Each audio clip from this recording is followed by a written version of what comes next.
Let's get started.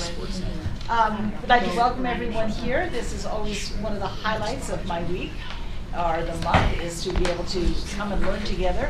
So let's turn over to Dr. Farnsworth. Thank you, President Hacken. Appreciate that. Appreciate the board members being here, members of the district leadership team, and other support and interested individuals. So thank you for coming to study session.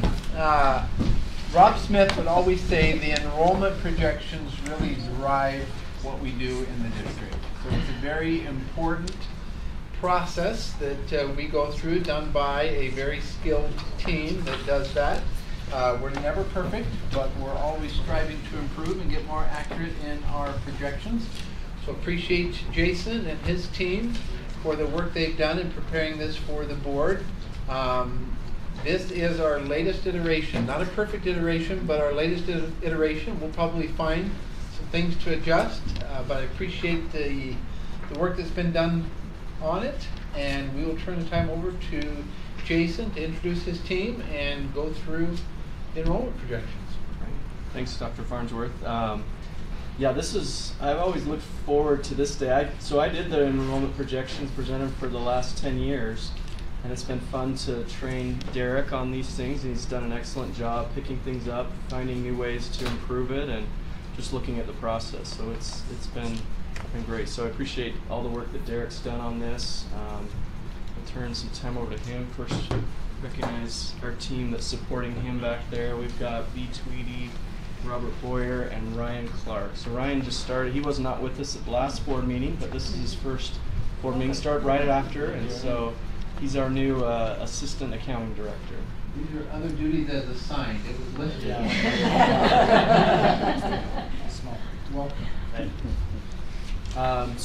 Derek has this presentation up here. I emailed a copy to the board members if you'd rather on your screen look at this.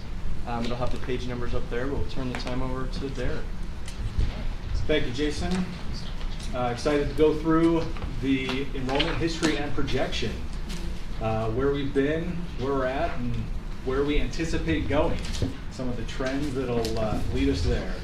So obviously this is for you, the Board of Education. I want to focus the bottom part there though.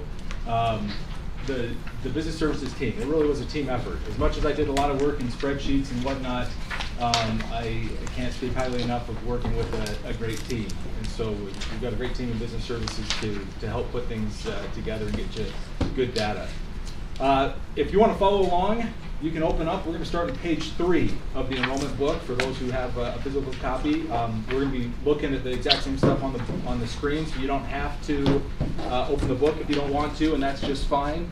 At any point in time throughout the rest of the presentation, except for the very last slide, every single slide has a page number in the top left. So if you ever get lost and you're like, where the heck are you? You can ask by all means, or you can refer in the top left of the slide. There should be a page number to guide you where we're at so you can catch back up.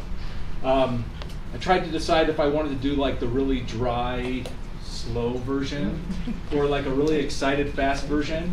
And I'm going to try to find a happy medium, but if I'm going to one end of the spectrum or the other, don't hesitate to let me know or pause me to ask questions or clarifications on anything. Is that a dry, fast version Yes. I don't know if I'm going to be able to respond to your jokes right now. Just the fact that that's how we all I realize this is a public meeting, and if I say anything to embarrass the superintendent, I could get in trouble. So, he'll do enough of that in his own. This is an overview on page 3 of where we're at with our enrollment. We have 84,703 students as of October 1st. It's up 36, a grand total of a whopping 36 students from last year's October 1st numbers in 2022. Down 703 elementary school students, up 67 middle school, up 662 high school students. Some of the reasons for that, we had changes this year. We had a new school at Desert Sky Elementary out in Eagle Mountain, as we know. We closed a couple of schools, Sharon and Valley View, that merged into other schools.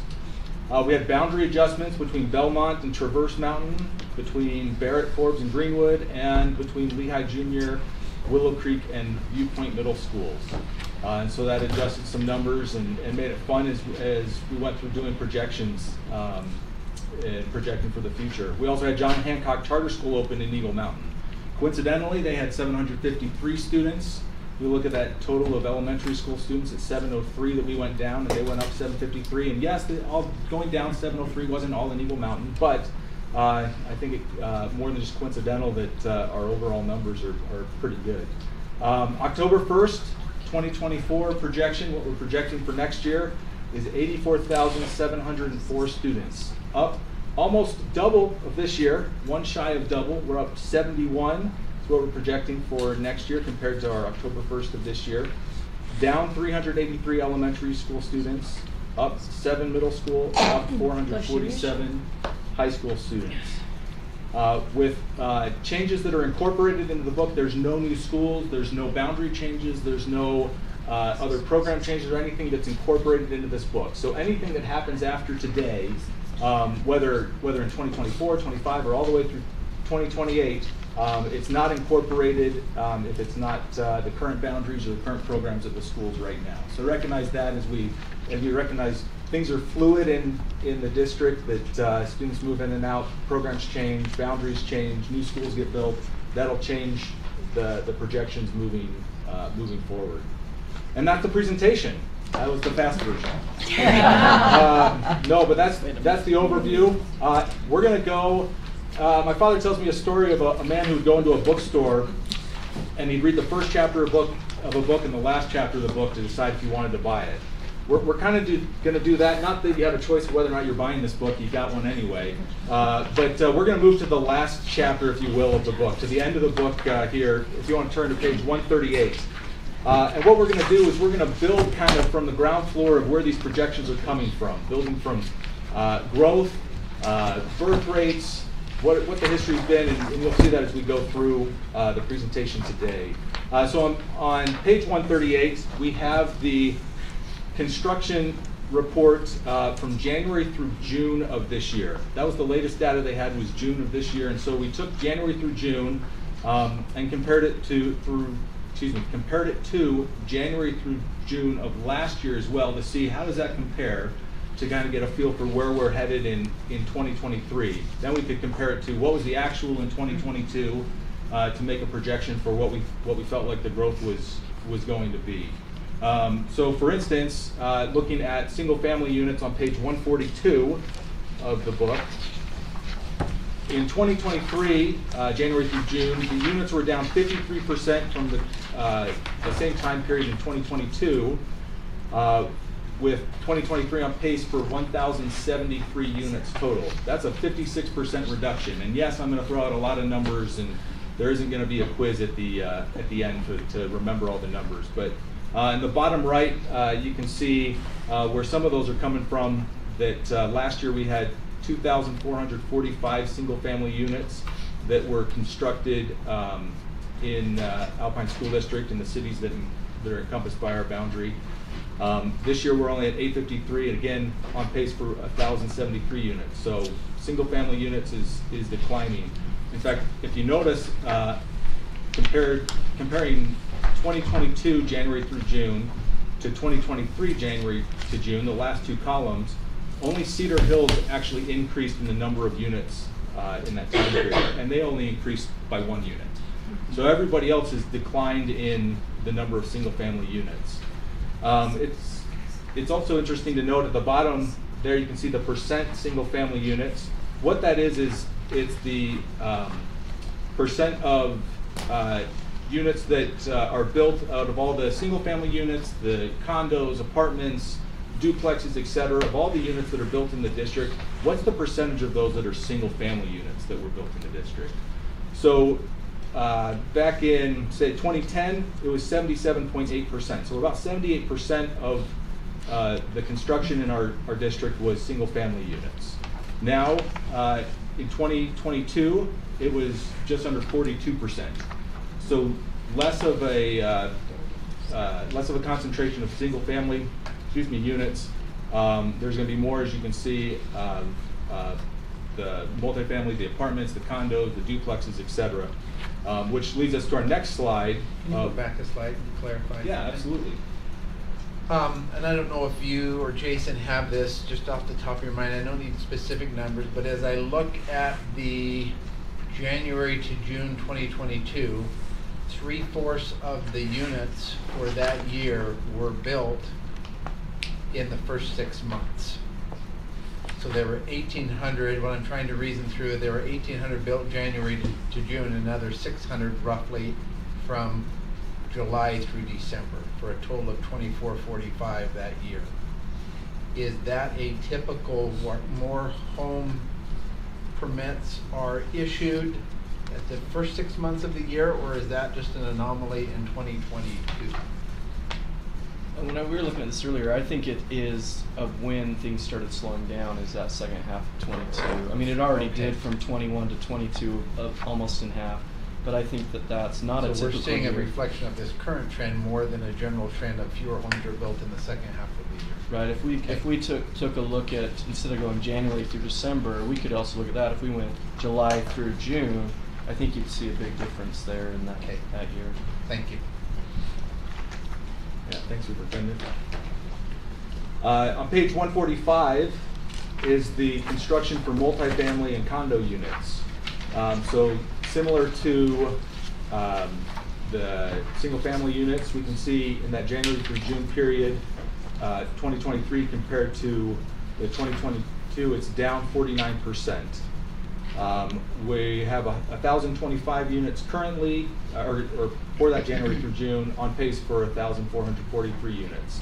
There were increases in 2 cities, in American Fork and in Linden, where they've gone up between the 2 years. You can see also in Lehigh the significant decrease in the number of units from 913 down to 105 this year in that January through June period. So just a trend of decreasing there.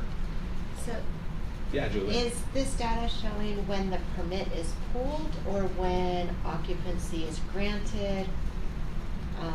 Like, are some of those 913s from 2022 just now being built and families are moving in? What is that? Is that permit pull? That's a great question.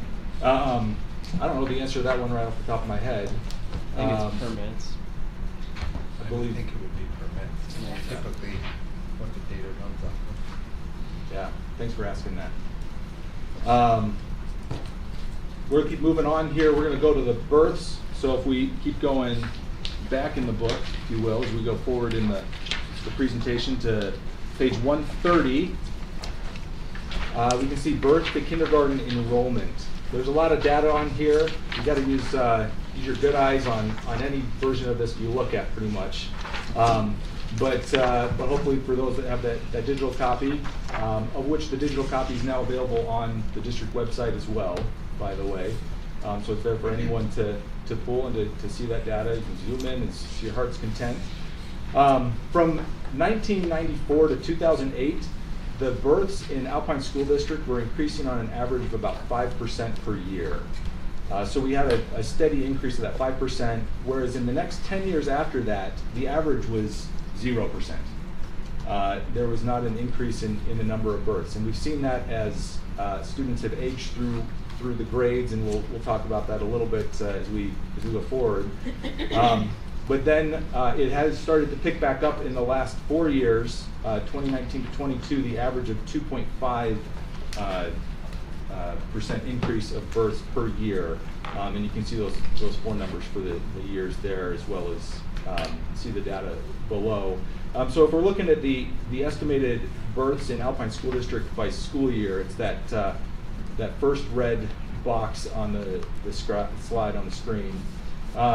For this past year, for instance, for the current year of 2023, students coming in would have been born essentially 5 years ago in 2018, or more accurately, in the latter 4 months of 2017 and the first 8 months of 2018.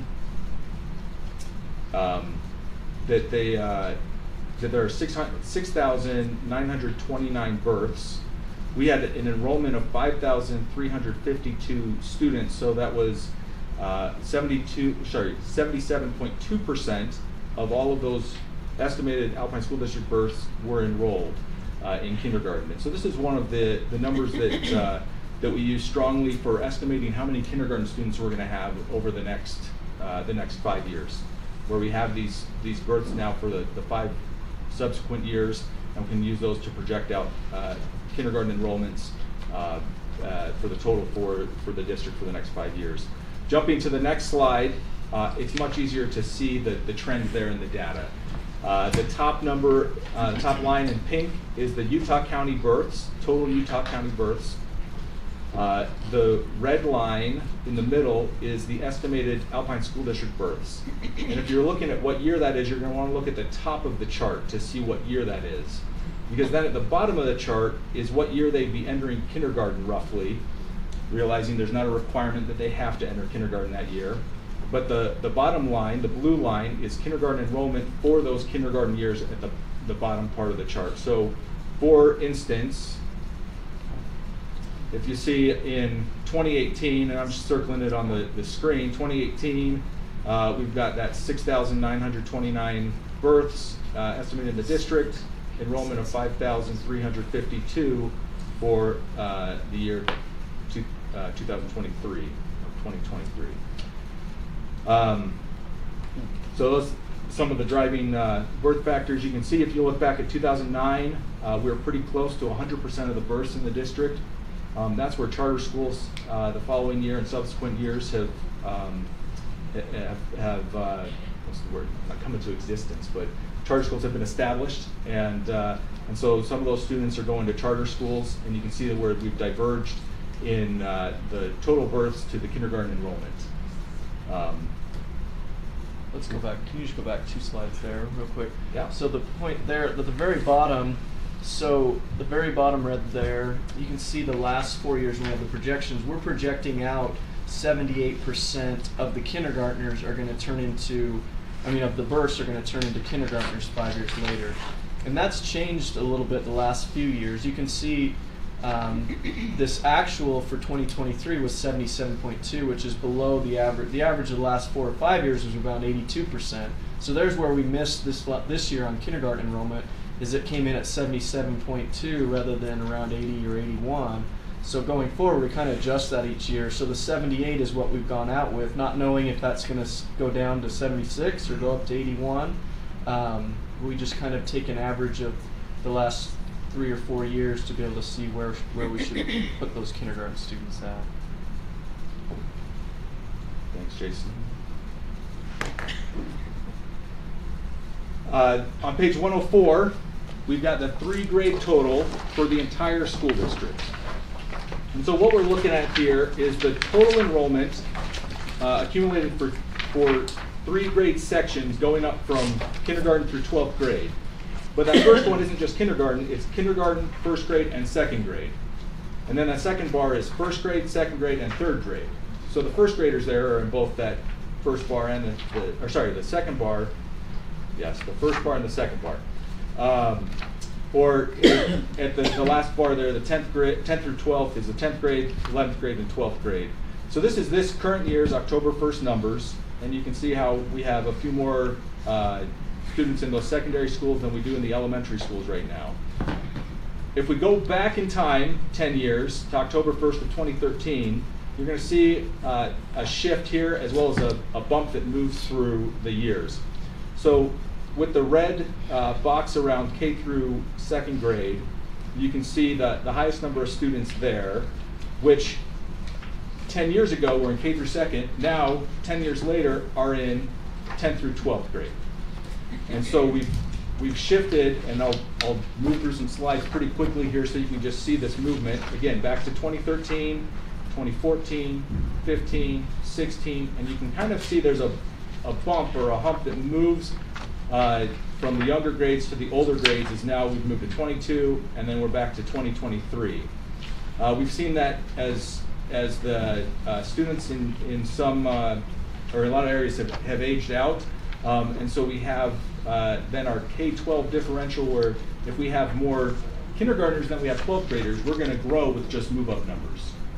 if we have more 12th graders than kindergartners, when those 12th grades graduate and the incoming kindergartners, there's less kindergartners, the math is we're going to decline in enrollment without any other students moving in, just with those move-up numbers.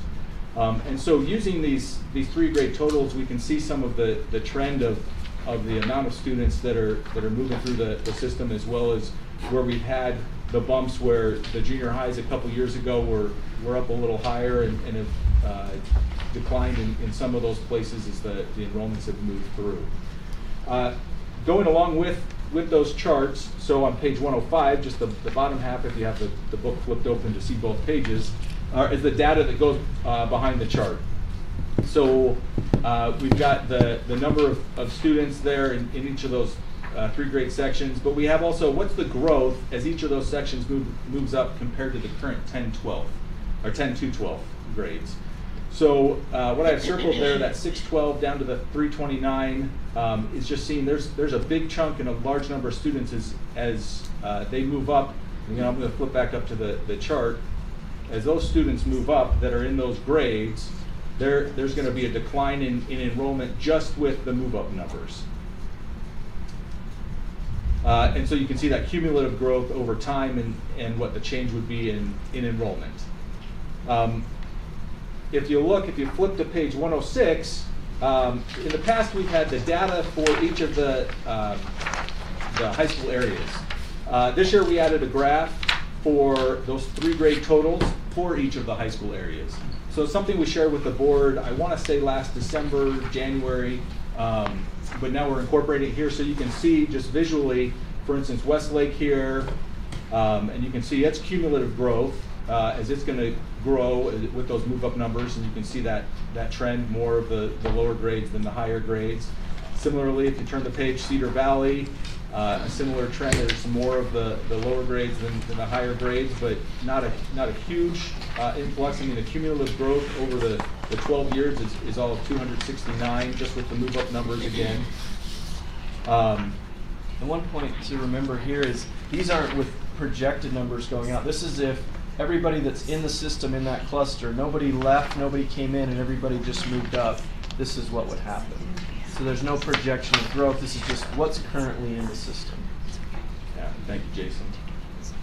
And we can see with Skyridge, a little bit different trend where they have the higher in the secondary, lower in the elementary, and that growth or decline, I should say. They'll have a decline over time with just, again, the move-up numbers. Thanks again, Jason, for clarifying that. So we have Lone Peak. And Lone Peak, you see that cumulative growth. Lone Peak is one that we know, and some of these other areas we've looked at as well, but Lone Peak is one we know with the demographics that this trend, there's not a bubble that has moved through and is at its tail end. This is a trend that stays there from year to year with these 3 grade totals. That they have lower in the elementary and higher in the secondary. It's just the demographics, more of the older students that are living in that area. Lehigh, this is the last one I'll just use as an example. So for Lehigh, you can see the growth. In fact, over time, the cumulative growth doesn't change a whole lot. In fact, it stays under 200 of any change for the whole 12 years. Again, just with move-up numbers. One of the things we wanted to do was as we looked at this, we could look at this where we've got Skyridge on the left on the slide here, which is page 110, and page 124 is Orem High. And they look, maybe you got to squint your eyes a little bit, but you say, okay, we have some similar trends, lower elementary, higher secondary, and they're pretty similar, Skyridge and Orem. Well, yes, except that one of them has twice as many students roughly as the other one. So if we put them on the same chart, you can see with that higher arrow, the one closer to the top, is pointed at an orange bar, which is the total of Skyridge's students. And the lower arrow pointing at the yellow bar is the total for the Orem High area students. So this is a chart, and I'm going to take those arrows away so you can just look at, and this is one that hopefully you can see and compare between clusters, between high school areas. Seeing we got Westlake with the most number of students, Cedar Valley with the second most as it's moving through, but then you can see the trends as some of the areas are growing, some of the areas are declining as you move from the lower grades to the higher grades. And so hopefully this this graph helps to visualize that between different clusters. Joylyn, did you have a question? I just a comment. Maybe Yeah. in the book next year we can build all of the clusters off 3,300 students. So when you look at a graph, you can kind of see it. Because if you look through each of these graphs, you have to adjust on each Mhm. one. So if we just used a consistent scale. Yeah, and we can look at doing that. I'll be honest, this chart that's on the screen now is my attempt to try to do that on one page as opposed to 10 different pages, where you could see them and compare them together. But it's absolutely something that we can do and can provide as well outside of the book in the meantime, so that you can see that on the same scale. So I appreciate that feedback. Any other questions with the 3-grade total? So I have a question. Yeah. So I had asked what Jalen said last year, and I think you changed it on the website. Is there a possibility we could get that shifted with this one as well? So to have an individual graph for each of the high schools? Yeah, so just all of these having them out of the same number. Mm-hmm. So it didn't change in our hard copies, but it changed in what was uploaded. So is that possible to do this year as well? Yeah, I'll ask outside of this for clarification, Okay. make sure I'm getting exactly what you want, but Sorry. I think the short answer is yes, we can do Awesome. that. But I like having the graphs so you can read them. So the ones you have are good.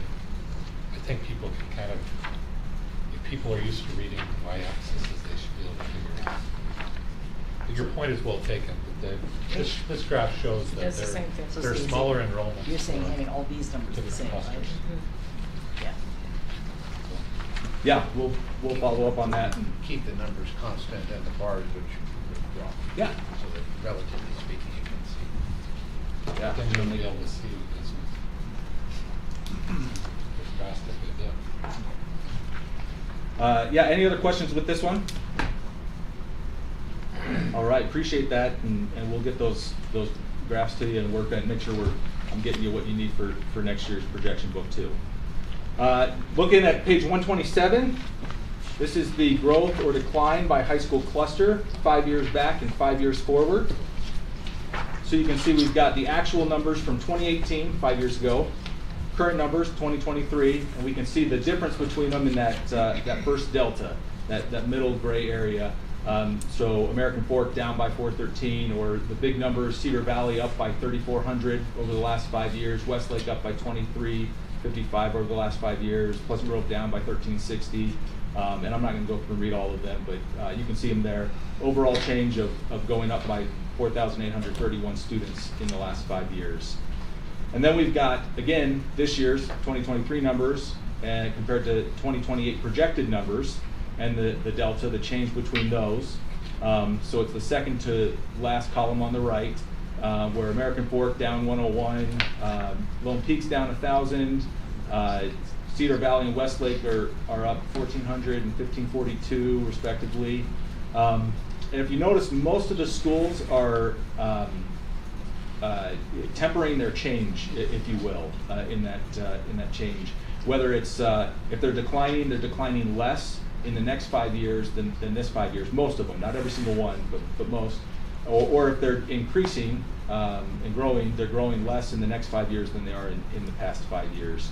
And then you can see on that last column the change from 5 years ago, 2018, to the projected 5 years from now, so over a 10-year period, and what the change is over that period. So Cedar Valley being the largest change of 4,800, the biggest decline being Pleasant Grove going down to 2,319, for an overall change of 5,606 students over the 10 years. Any questions on that growth or decline? And those are just general projections, those aren't growth rate? Does this include the move-in? This does include, these projections include the whole shebang, if you will, for that 2028 numbers. It's not just current students with move up, it includes implied migration, the growth in construction, et cetera, yeah. Thanks for the question on that, Julian. So just for example, Pleasant Grove, what does 9,094 mean in 2018? Is that the total students K through 12? Yes, that's the total students, exactly, K through 12, actual students in the Pleasant Grove cluster. Yep. And that cluster, like when we have cluster meetings, it might be this school, this school, this school, but it's even more than that. It's saying, okay, this school, we know 30% goes here and 70% goes here. It takes that 30% that goes to that high school. So it should be the ones that match up with that. High school. And a junior high that splits between two, we don't count one in that cluster because they meet together. It would be what percent go to that high school. Thanks. Robert, could you tell us again what factors you take into account when you figure these numbers? In figuring these numbers, so the 2018 and 2023 are the actual enrollments, and then the 2028 is projected, and the projection is based on some of the things we talked about, the birth rates, so how many students we expect to come into kindergarten, the construction growth, the historical trends of how much those schools are growing, thinking Okay. what else to include in that. If we really want to nerd out, we can dig down into the spreadsheets and I can, spend more than the time we have now, which obviously we're not going to do. But If you go, we'll get to this one, but if you turn to page 31, that's the projections for 2028, and the number at the bottom is 85418, which doesn't quite match up to this 84747, but that's just with the special schools not in there. So the Dan Peterson, Polaris, Summit, and online school. But everything else adds up, or within rounding, within 2 or 3 students, adds up to 84747. I think this page is especially helpful to show the dynamic that the district is facing. That first page overview, we grew by 36, and we're going to grow by 70 next year, is a little bit misleading when you look at the whole district aggregate. But when you break this down into geographical area, you can see significant growth and significant decline that leads to an aggregate of minimal growth. But it's more complex, more dynamic, more multifaceted than that. I think this shows that the multifaceted nature of the dynamics that we're looking at. But it is interesting on this too that past 5 years we grew by almost 5,000 and we're projecting less than 1,000 the next 5 years. And like Derek was saying, even those ones like Cedar Valley grew by 3,400, we're saying that projection now is the next 5 years, same time frame, only 1,400, and Westlake 1,500 instead of 2,400. But the declining too, instead of American Fork going down 413, just down 100. But some of that offset by the decline of 1,000 in Lone Peak and almost 1,000 in Pleasant Grove. I'm curious, what is happening in Pleasant Grove? That People are getting shocked old me. like me. Oh, okay. I was really surprised to see that. I think the change is where it's similar to what's happening in Highland, Alpine, Cedar Hills. AF is offset a little bit like that because they have growth south of the freeway, and Lehigh is offset by that because they have an older population, but they also have significant growth.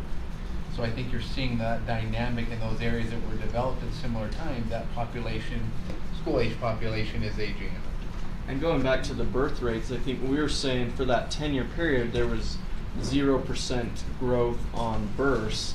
That was at that same time, that 10 years, the population of our district probably grew by 30 or 40%. So per capita births were going like this, even though the number of births stayed flat. And the last 4 years have gone up 2%, but the population's probably grown way more than that. So the births per person are still having a decline, even though our total births are going up slightly. Same thing at Timpanogos and Orem High are experiencing the same thing. President Hacken, Mountain View is offset by the growth in Vineyard. Another thing that is kind of interesting to follow up on your question, Sarah, is although Pleasant Grove, that 2,319, it looks bigger than it should compared to Orem because it's a bigger double the population of Orem, right? So if you doubled the Orem number, it would be 1,800, which is more similar in terms of total percentage decline. Similar. more similar. Yeah, we could add percentage and next to both those deltas, we Right. could add the percentage. I think the other thing, Pleasant Grove, I was talking to Mayor Hugel this morning, is largely built out. So any new construction, they're having to knock something down probably, and so and build condos or something, or apartments, and those don't usually have many kids in them. And Linden would go into that same area, because Linden's not up there, because it's by cluster, and all of Linden's bounded to PG. Yeah, I think the foundation of the story you tell has implications for this as well, where those home starts are. Yeah, thanks. Any other questions on this slide? All right, we'll go to page 90, where we have the district growth by size. And so this is sorted from largest district to smallest district for 2023. So Alpine is the largest district. The next is the charter schools in aggregate, and then you can see the rest followed there. The average total state growth was about 10,000, about 10,000 students per year from 2012 to 2019. In 2020, year of COVID, it went down 794 students. In 21, it was up 8,638 students. Last year, it was up 414 students, and in 2023, down 1,888 students. So this is statewide, the total enrollment. But you see that the state isn't growing as much as it used to as a whole. And you can see on page 90, and then sorted on page 91 by percent of state growth. Those numbers, you can see the changes in those for the different districts throughout the state. Along with on page 93 is the charter school enrollment. And so that shows all the charter schools that are located within the Alpine School District boundary. And it had their enrollment by grade and their totals for each of those. On the slide, we're just showing 23 and 2022, but it goes back several years in the next several pages. There was a growth of 902 students this year, 753 of them being at John Hancock in Eagle Mountain, as we mentioned before. You can see with the charter school growth potential, there's potential for growth of those charter schools where they have their enrollment compared to what their state max is for their charter. And that's on the far right of page 101, and in that second red box at the bottom there, or third, just depending which way I'm counting, you have the total growth in charter schools. So how much they're growing each year. So this past year, as mentioned on the previous slide, 902 students, 753 of those being at John Hancock, a new school added this year, and so 149 growing at the other existing schools within the district. And that's really all that we're going to spend on the charter schools, unless anyone has any questions about the charter school enrollments there. We'll go ahead and turn to page 73, where we can see elementary totals by city. And we'll let you, outside of this meeting, peruse to your heart's content at each of those schools and see if there are changes if you want to on these pages or the other pages in the book. But just to highlight, you can notice all but, I believe it was 3 of the cities are all declining in their elementary school enrollments. And these are based on what city the physical school location is in. So realizing not all the students live within that city, but this is just based on where that school is located. So Alpine went down 54, and maybe I should have mentioned before, if you remember from past presentations, those parentheses means a negative number, so a decline. So Alpine City down 54, American Fork down 69, Highland down 100, Lehigh was one of the areas that went up 35 students, Eagle Mountain down 115, again Eagle Mountain had John Hancock in that in their area, Saratoga Springs up 82, page 74, just that next page, Cedar Hills down 24, Pleasant Grove down 122, Linden down 125, Orem down 272, Vineyard up 73, for a total of a decline of 703 elementary school students for all those cities. So we can see that some of those trends by city there. If you flip to page 77, you can see it visually on the chart over the years. So starting back in year 2000 and going through the current year 2023, you can see the elementary total enrollment of the of students in elementaries. Again, those elementaries located in those cities. And so you can see a couple of the ones that stand out at the top. You can see the blue line that's increasing there towards the top. Lehigh as it's grown. At the top there you have Orem as well, has been historically one of the larger and has declined, is now down as the third largest for total elementary enrollment for those students. Any questions with the elementary enrollment by city?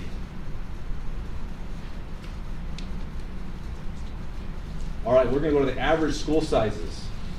Some more math and some more numbers, but we're going to jump right into the chart with lines and colors to make it a little more visually appealing.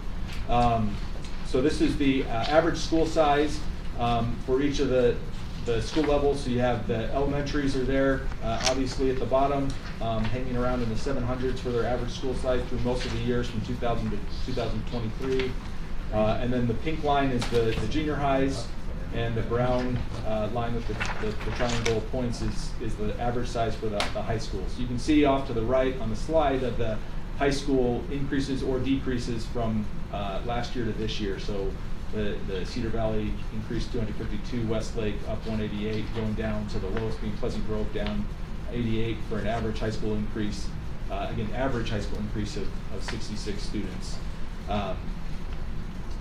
And so you see that there with the average size for those different school sizes. Now the next chart gets exciting. It gets a little more involved. This is the average elementary size by city.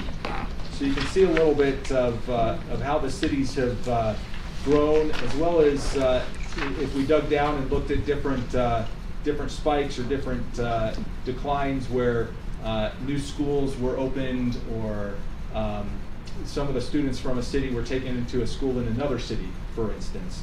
And so you can see those throughout.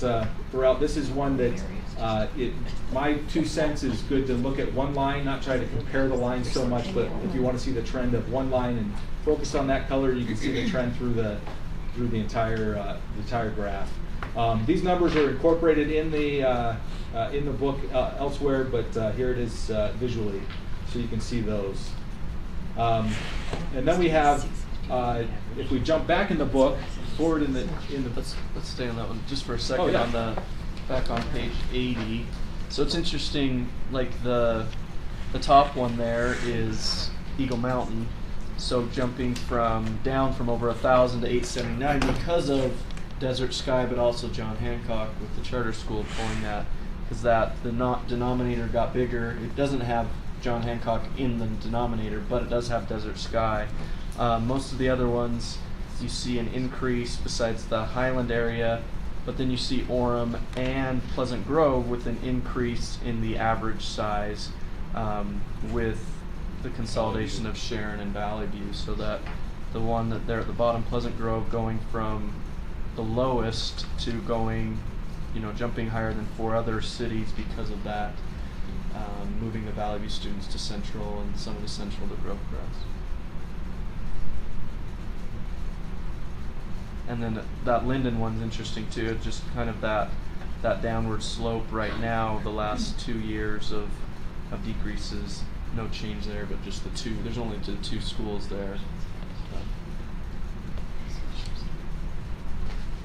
Thanks, Jason.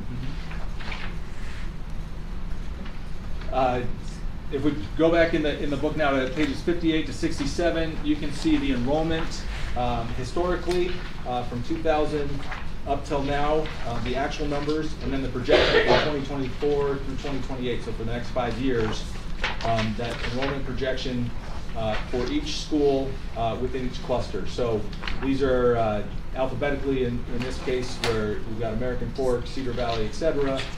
I've got 6 of them on the screen. I don't expect you to be able to read that, but just to give you a view of that, and then the last 4 there on the screen. But you can see those on pages 58 to 67, the enrollment and projections at each school for each cluster.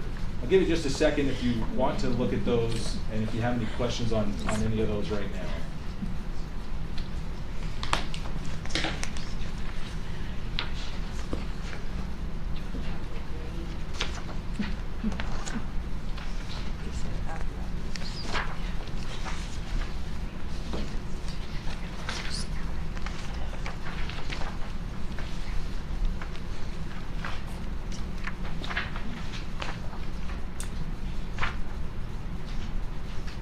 All right, any questions? I know that wasn't tons of time, but I know you'll want to dig into this. This will be great reading if to get you excited if you're like me, or help you to fall asleep if you're not. And Interesting. to look at outside. A couple things that stand out to me on page 59. Desert Sky of the elementaries in Cedar Valley has the most significant upward trajectory. Am I reading that correctly? Yes. Fairly stable growth in the others, but fairly significant increase.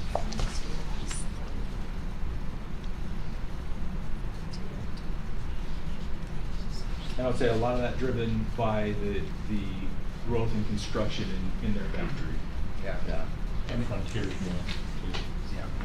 And then if you look at the Lehigh cluster, you see those schools that are increasing there, and hence an argument for a future elementary school in that area. I'm sorry, did you just reference Cold Springs Superintendent? It was Mentioned the implied. future possible elementary schools in those areas. And then,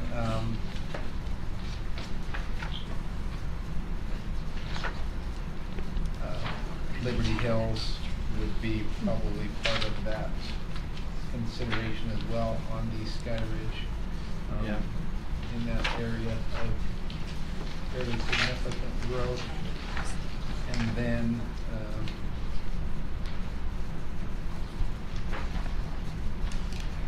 But it's interesting, even on that Lehigh one, different parts, it's not the whole city, because, Yeah. you know, you look at the one that's growing the most, North Point, which makes sense, and you go to Liberty Hills on the Skyridge one like that, but you look at River Rock, kind of a established boundary now and kind of an aging in that area.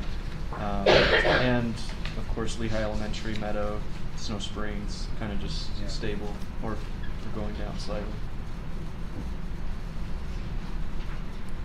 so yeah, Dry Creek.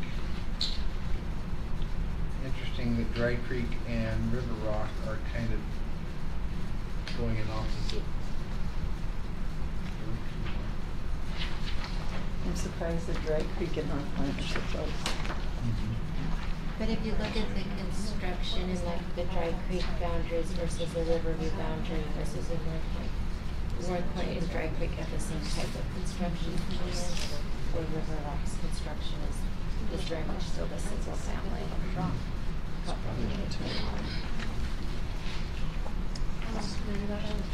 These are helpful graphs. Yeah, look, I bet it is. Yep, it starts with it. I didn't see theirs. Any other questions or comments on those charts? Great, thank you. All right, we'll go on to, we'll go back to page 15, on in the presentation. Our October 1st enrollment, actual and projected. And what we can see here is the enrollment in each grade for the years, every 5 years from 2000 to 2015, and then every year from 2015 through this year, and then the projection through 2028. But if I draw your attention down to the number of student growth over prior year, so if you notice that middle line, the K-12 differential, and it's highlighted with the red box on the slide. You can see in 2005, it was 1,459 students. So again, that meant we had 1,459 more kindergartners in 2005 than we had 12th graders graduate the year before. And so we had growth in large part because of that K-12 differential. The total change was 1,948 students, so you have the implied migration of the 489. So you get that 1,459 plus 489 equals that 1948. if you go to this year, 2023, you see those numbers are a little different.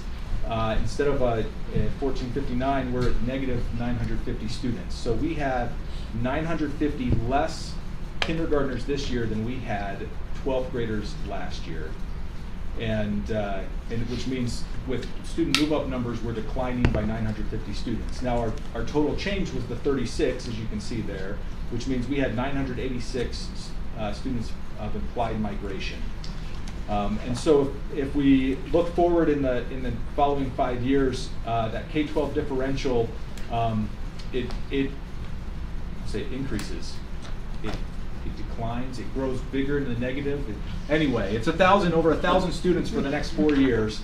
And that's, that even though we have an increasing birth rate and that's what's gonna help stabilize it over time, we still have a large K-12 differential. We do have that implied migration of over 1,000 students for each of those years, which gives us, through the next 5 years, a positive growth, except for 1 year of those. And we'll, that's in 2025, we're projected to go down overall by 84 students total. So you can see those total numbers of the enrollments and the projections from the past and the future for each of those grades. And any questions on this slide? All right, we're going to go to page 16, which is the next page. And this is showing our grade growth over time, so for the last 6 years, and then projected out for the next 5 years. The grade growth being how many students moved from kindergarten to first grade in each of those years, and how many students may move from 6th to 7th grade, etc. You'll notice the ones that we have highlighted, or the bars around it, are those where we have more often the bigger jumps. So we expect to have more kindergarten students, a bigger jump from kindergarten to first grade. Wasn't as it's 65 this year. You notice like moving up first to second is in the negative compared to the kindergarten to first grade. But another big jump is when we go from 6th to 7th grade. As students move into middle school, there's a big jump of 393 students this year. So again, what that means is compared to last year's 6th grade students, we have 393 more 7th grade students this year.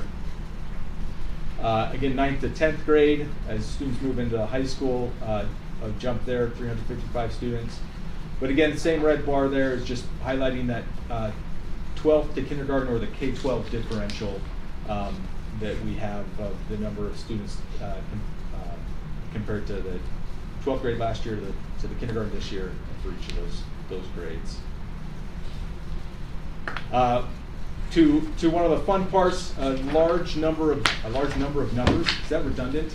Large amount of numbers. We have the 2024 projections. So on pages 22 and 23, we have the projections for next year. So if you want to see this year, you can go back, flip back one page on 20 and 21 is the current October 1st of 2023. So that's our numbers this year. But looking at pages 22 and 23, we have the projections for next year, 24. That was coincidental that those page numbers lined up with the year. 2022, 23, 24, anyway. Just a couple of highlights. There's lots of things in here that you can dig down and see. We have, well, in fact, we've got a couple of schools highlighted here, Desert Sky and Dry Creek, that are up close to the 1,100 mark. Desert Sky, we anticipate growing next year, another 91 students, almost 100 students. And so those are a couple of schools to keep an eye on as the growth continues to happen in Desert Sky. Superintendent pointed it out when we were looking at the charts earlier there. Last year we had 4 elementaries over 1,000. This year we have 7 elementaries over 1,000. Sorry, I said that incorrectly. Current year we have 4 elementaries over 1,000. Next year we have 7 elementaries over 1,000 projected, and in 2028, which we'll get to, we project to have 9 over 1,000. Excuse me. And looking at that, I remember past years we'd say there might be 3 or 4 or 5 that are in the 12 or 1,300 range. So this is, even though the elementary's not it's not growing as fast. This looks a lot better on planning for things. When we only have 4 over 1,000 right now, and next year only 7, and all of those are less than 1,100. Even though we don't like over 1,000, at least we don't see big numbers in the 12 or 1,300 next year. There's some in the 28 that may be getting closer to that, but I remember years past too, we'd do projections, and 5 years out there were some that were 1,800 if we didn't build new schools. Which kind of depends on the capacity of those schools. Yeah. Also. And so, also looking at the secondary schools, you can see a couple schools there that are highlighted that are under 1,000. One is Mountain Ridge that is projected to decline, and I should say, is projected to be under 1,000. I should have my terminology there correct. Right now it's just over 1,000. Thanks. Is projected to decline 66 students next year. Orem Junior is under 900 right now, is actually projected to increase 82 students, still be under 1,000 next year. And looking at the high schools, there's a couple there that, no surprise, are large, Cedar Valley and Westlake, and both anticipated to increase 140 and 191 respectively, to be up there above 3,000 for each of those. Recognizing Cedar Valley as this one more year of having the 9th graders in it. So as I flip to the next slide, which is the 2028 projections, which you can turn to page 30 and 31 if you want to follow along in your book. I'll go in reverse and start with the high school. Cedar Valley is projected with no boundary changes and no changes at 3,750 students. Now we recognize we have a new middle school being built, and we're anticipating moving the 9th graders out of Cedar Valley. So there's going to be some relief for that. So I just want to Sorry, Derek. Sorry. Wendy. Julie, Yeah. Sorry. Yep. The key word is some, but just want to make sure that you know that this is not reflecting any new boundary, any new schools where those boundaries haven't been haven't been established yet. Westlake also at 140 students, growing over 500 in the next 5 years as well. Looking back at the junior highs, here we have highlighted just some of the schools that are larger, upper 1,000s, closer to 2,000 students. The one to highlight the most, I think, is that Vista Heights, where it's anticipated to grow 387 students to be there almost at 2,000 students, just 7 shy in that projected number for 2028. And he didn't highlight Frontier on there for the same reason. It would be the largest, but getting relief there too. Exactly. Thanks, Jason. Is this, this is 2028, right? Yep. On the top. 23 on my paper. No, it says, Projected. you on the right page? 30 and 31. 30 and 31? Yeah, my page. So there's- Yeah, it's 2028 compared to 2023 head count. So from 5 years from now, what will, are we projecting? So the total is 2028. Yeah, the totals are in 2028, and then you see the green, the second to last column is our current 23 head count, and so that you can see the difference in that last column, that projected minus the current 23 numbers, and so that's where we're comparing it to see, okay, how much is it going to grow or decline? And so, for instance, we were just talking about Vista Heights growing 387 students there.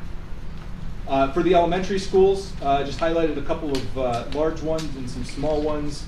The large ones are those that are over 1,200 students projected 5 years from now. So you can see that for Desert Sky, North Point, and Trailside.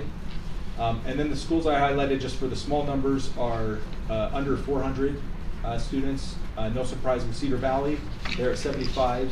But then Lehigh, Northridge at 284, Rocky Mountain with 334 are those are the 4 schools that projected to be under 400 students in 2028.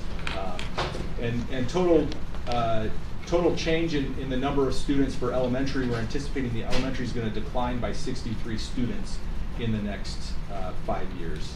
So you can see there at the bottom right part of the elementary section. Any questions on those projections? I don't have a question, I have a comment. I'm ready. I'm Okay, sitting are down. you ready? Maybe. So when you compare the current right, October 1 count to the 2028 October count, I'm just, like I said, gonna make a comment. We've currently 5 elementary schools that are over 1,000 and 17 that are under 600. Just gonna make that comment. And in 2028, we're gonna have 10 elementary schools over 1,000 and 23 that are under 600.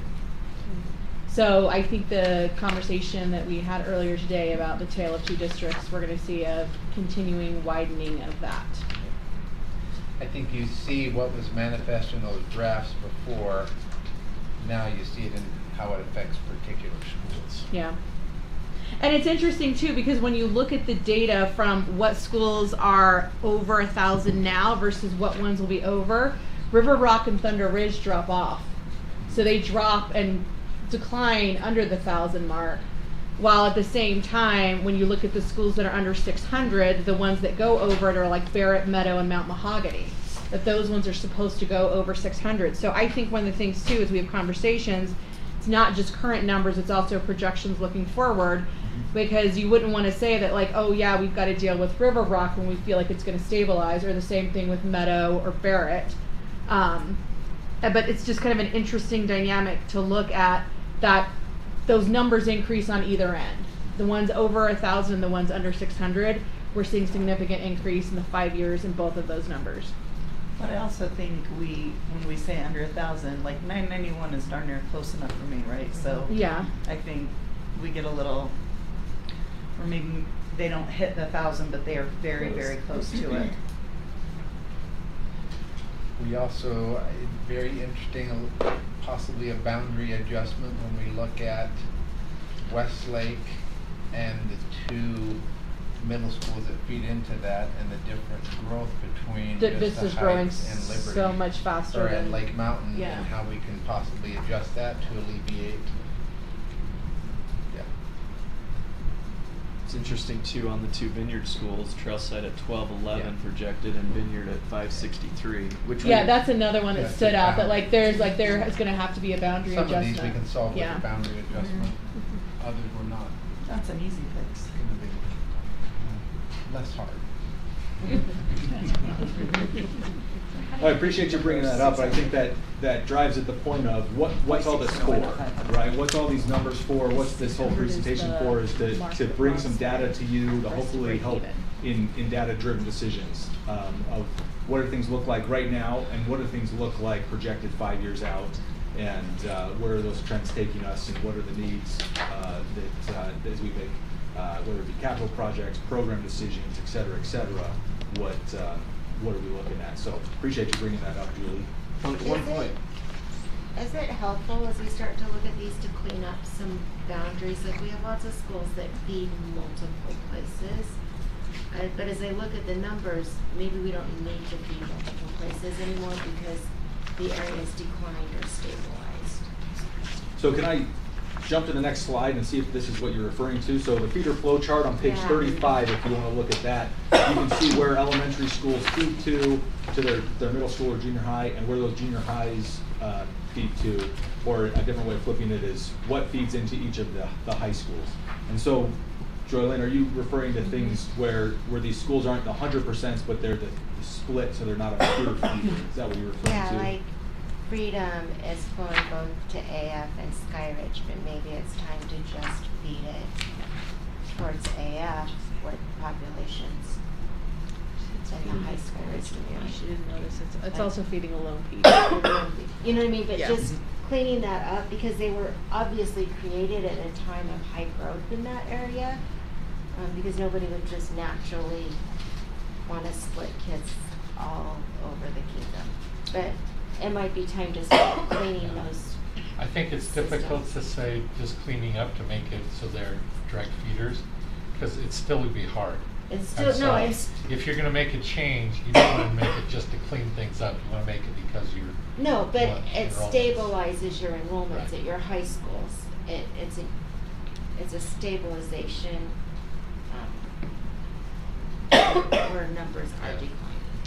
But I think it also, when you look at the chart too, I mean, I think the best case scenario is when you have 4 elementaries that feed to 1 middle school or junior high, and then 2 middle school, junior highs that feed to 1 high school. And so I think when you see like their stable patterns in there, I think you see more stability. Like, I mean, obviously, the Frontier one where we're building the second middle school, we have 8 schools feeding there, which is a lot, which is why we've had the growth, but also we need really a core of 4 schools to feed to that second middle school to really establish that, so that it's not, so that we also have appropriate numbers to support what's happening in the school. So it's interesting too, I think, as you're looking at that, like realizing that we really do need 4 elementaries to feed to 1 middle school and 2 middle schools to feed to a high school. That's where we really have strength and stability. And back to that difference between Vista Heights and Lake Mountain, if you look at who's feeding in, a natural place to look is that new junior high comes in Eagle Mountain, is to just move Brookhaven 100% into that. Yes. And I think one of the challenges And that too is because makes this- Cedar Valley Elementary is so small. Yeah, even though it technically does have 4, do we need to look at shifting Brookhaven, and then, you know, with Cedar Valley Elementary being so small, that also presents a challenge. So, yeah. Does the color on this chart mean anything? It's, yeah, the color is trying to help correspond Okay, it's the just school in schools, different okay. areas. So for instance, you have Freedom that Joylyn referenced. You have Freedom Yeah, in multiple places, and it's colored the same in each of those. That's Or just, Orchard there at outlining the ones that are 33%, getting split. 33%, Okay, yeah. and then it's over here at 34%. Gotcha. And so that's what the colors are. The colors are where they're split between And two otherwise they're different. white, I see. Yeah, they're where they're not pure feeders. Yep. Any other questions or thoughts on the feeder chart? That is a comment we hear a lot when we go to do boundaries, is keep us in a pure feeder, don't split us. And we have a lot of splits.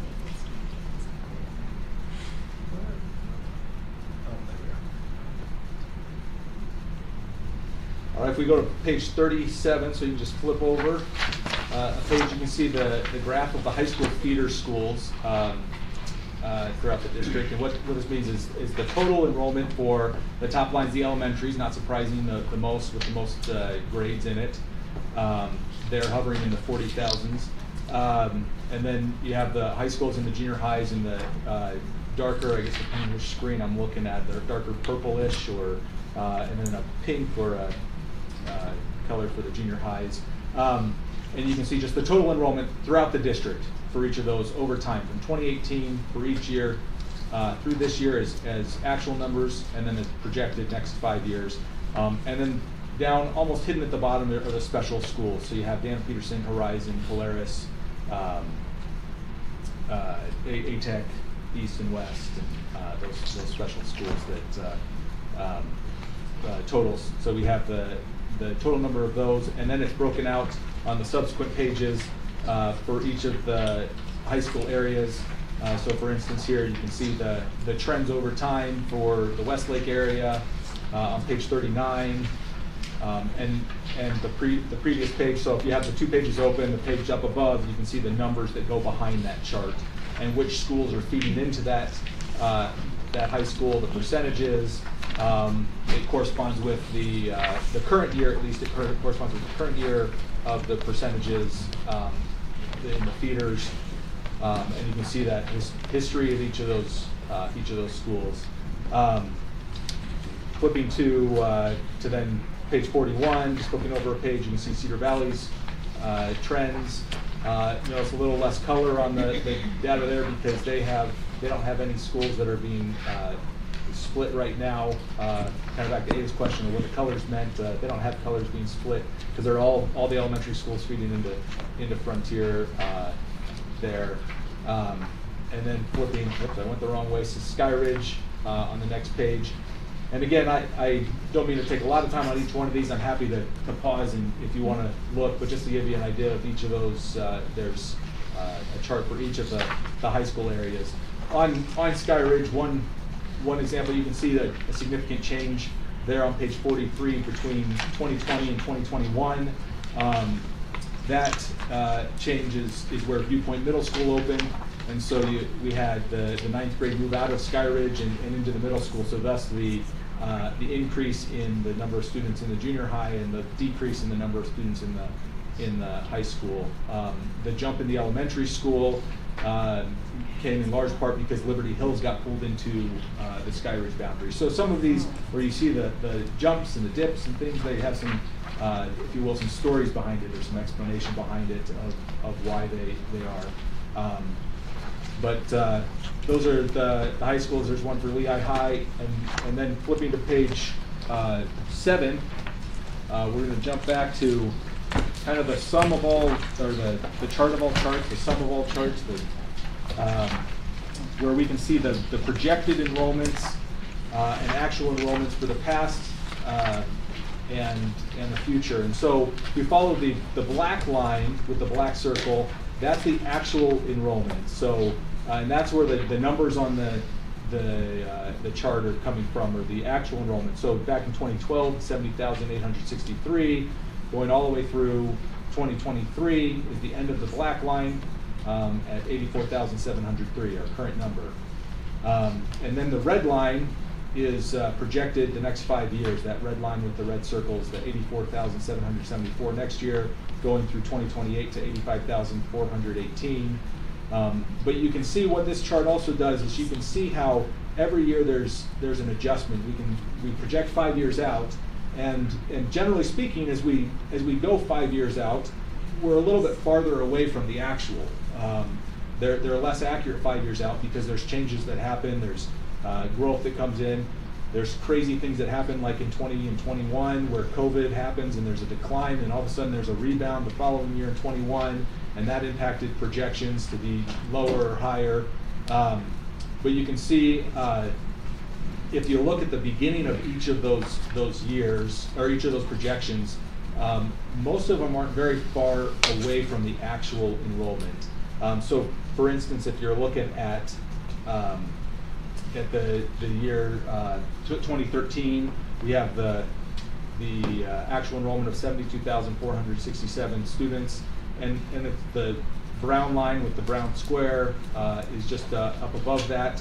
Yes, it's farther away as we go farther along, but if we jump, and I'm arbitrarily picking a point of looking at 2018, where there's 79,856 students. The projection for that year that was projected in 2017 is the gray line with the gray diamond. It was just barely above that. So you don't have to try to interpolate completely from this chart. Flipping to the next slide here is a percent error with a comparison of actual versus previous year projections. So this is the last 5 years. And so you can see, and this one is not, this one's not in the printed in the book. It's here on the slide where you can see the previous year's projection and what the actual October 1st was for each of those 5 years and for each school level, and what the difference was and what the percent error was. So I'll look at this year's 2023 elementary, for instance. Previous year projection was at 43,567. The actual was 42,689, a difference of 878 students that we had over projected. We had 878 less students than we projected. Different ways of saying the same thing there. Our error, so we were off by 2.1% there. And you can see those for each of the grades. The junior high were off by 0.1%. And so if you're looking at spreadsheets or Excel files or whatever a lot, just to make this clear, that's not 10% like 0.1 of 100%. That's 0.1 of 1%. And so similarly for the high school, off by just 0.1%. The regular program total, so we were off for all three of them combined, off by just under 1% for all three. Special schools off by 2.7%, but a grand total of a 0.97%. You can see that what we've been going back last year, we were over projected by 0.36%. The previous year under projected by 2.49, over projected the year before that 2.26. And if you remember, these 2 years, 2020 and 2021, were extra difficult with COVID. The projection for 2020 was made in 2019 before COVID happened. And then trying to project how many students would be in 21 in that rebound year. You look at those 2 years combined and you're evening out somewhat, but that bottom half of this slide shows you the previous 10 years. And so the average over the last, it has the average for the 5 years, but then the average for the 10 years is, not to be misleading and say it's 0.04%, but we look at the absolute value, that gives a better average. And the reason for that, if we were 10%, which would be a large number, be over-projected, 10% over-projected 1 year, and 10% under-projected the next year, well, that averaged to 0. Well, that's not really telling the right story of how good the projections are. But if we absolute value those, the average would be 10%. So in this, the absolute value average is just under 1% off in the total projections. And that includes those 2 years of COVID and that rebound year. And so you can see what those averages are. In fact, if you look back every year, we're under 1% except for those 2 years. So I think that's credit to Jason and his work doing the projections in the past, and the team in providing data and support in doing that. And so something we're trying to continually improve and get better. And I have to credit Jason for being so accurate for this year's projections, and we'll see when I come back next year if I don't get fired for not having those individual charts with the same scale in there. We'll see how good the projections are for 2024, but we're fairly confident that we can use them reliably for decision making and making moving forward. Any questions you have? That's the last slide in the presentation. Any questions or comments on the enrollment history and projections? Just a comment, just very comprehensive, excellent work. Thank you. Not only in your presentation, I don't think it was slow or fast or dry or wet. I think it was just hit Just the right right. spot. It was a Goldilocks. Yeah. My luscious. Yeah. Complex, but good information, and so many decisions are made off of this information. I think it sets the board up for good governance when they have good information. And I appreciate the work that your team has done to provide good information for the board to support them in good governance. So now does the capital planning committee want to meet again after your meeting today? Yeah, I think there'll be ongoing conversations about that. We will meet again.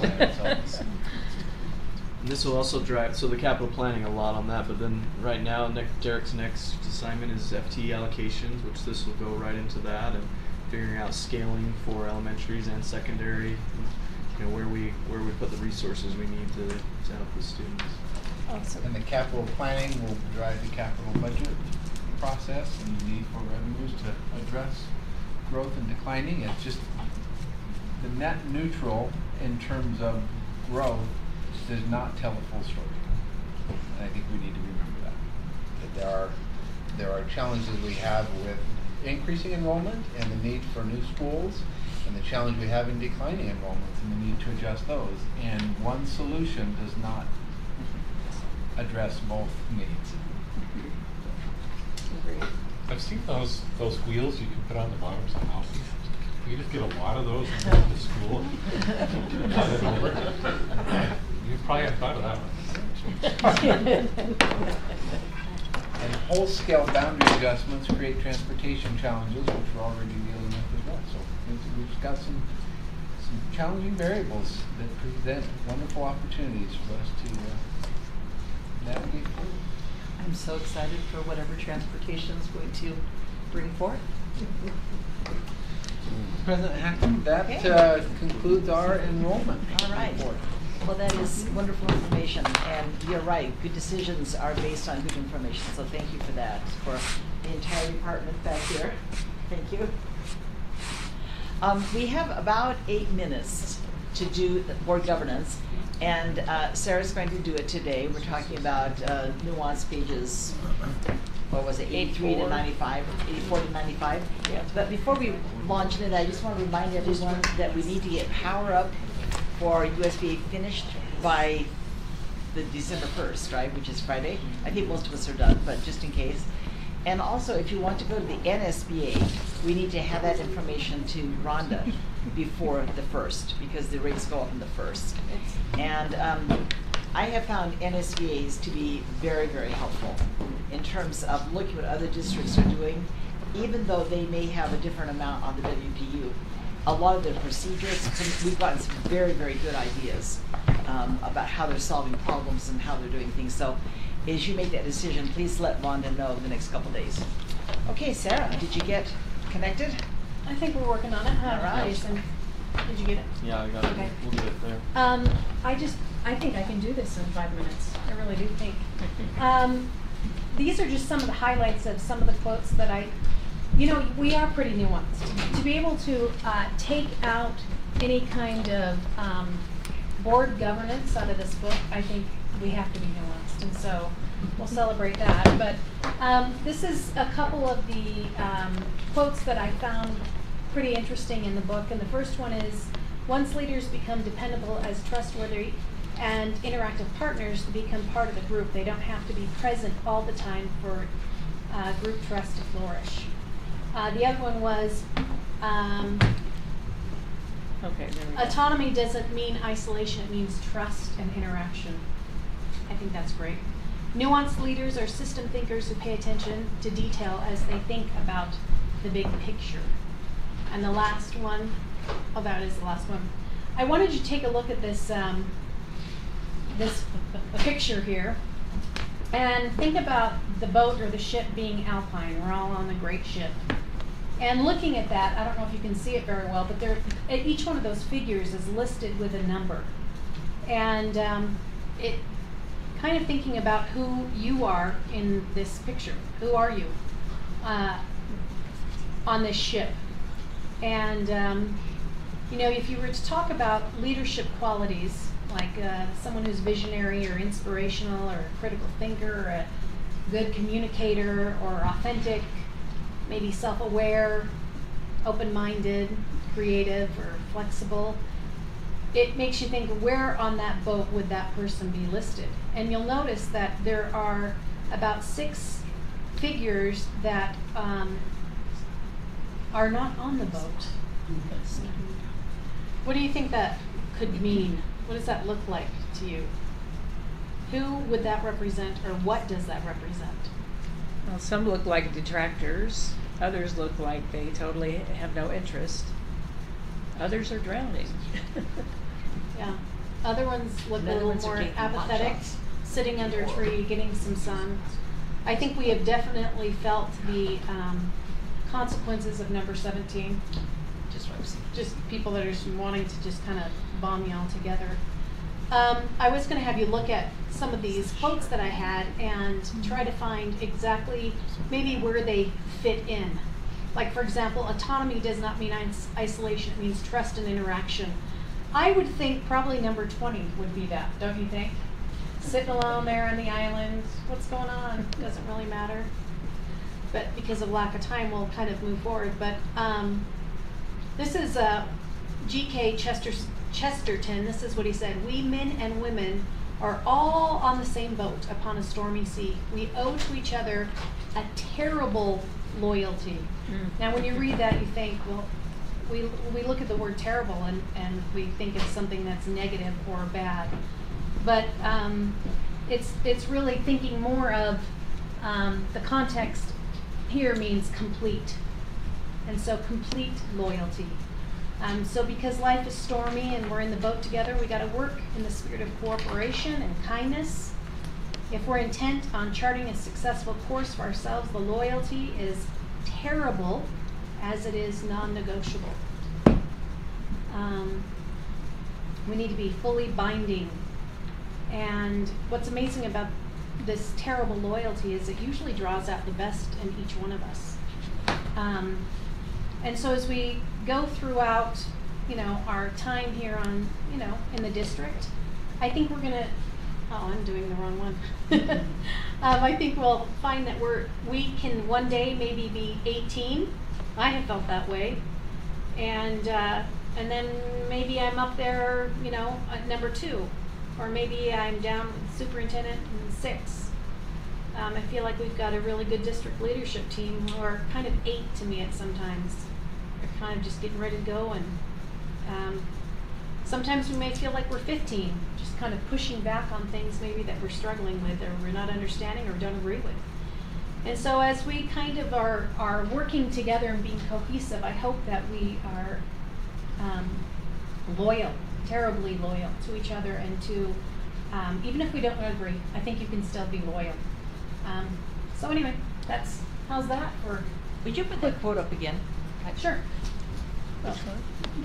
Terribly loyal. The terribly loyal one. Terribly loyal. Yeah. Well, I think the fact that we're entrusted with the education of our children and our communities, that's a pretty terrible responsibility. Meaning, it's a serious responsibility. So I think we do owe our responsibility a terrible loyalty as far as getting the job done. So. Well, and I kind of like the idea too that when you're in this boat, we're all in the boat together. I think we sometimes forget that we're on that boat together, and that's something important to remember, because really there's no escape hatches built for one.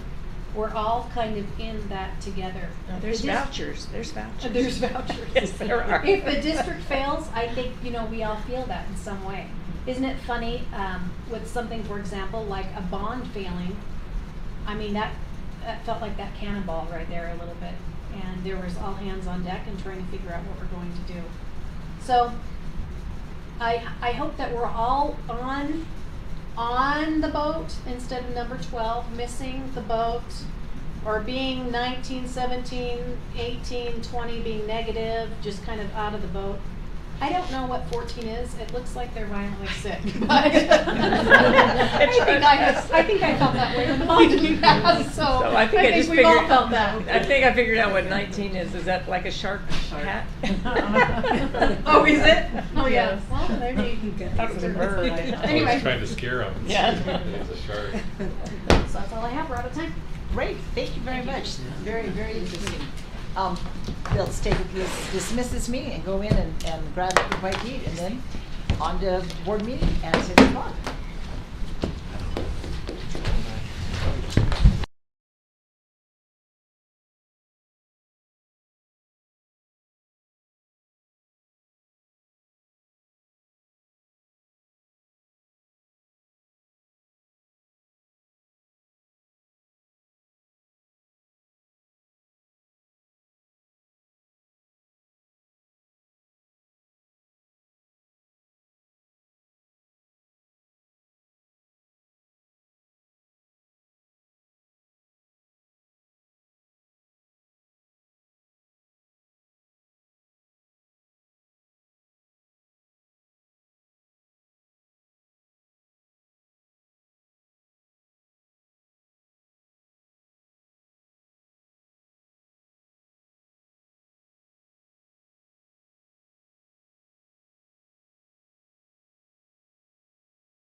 Tonight to our Alpine School Board. We especially want to welcome those we will be recognizing tonight and their families.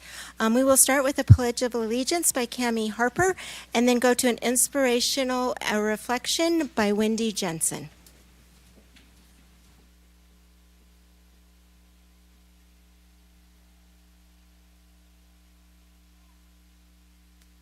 Thank you. Please repeat after me. I pledge allegiance to the flag of the United States of America and to the republic for which it stands, one nation, under God, indivisible, with liberty and justice for all.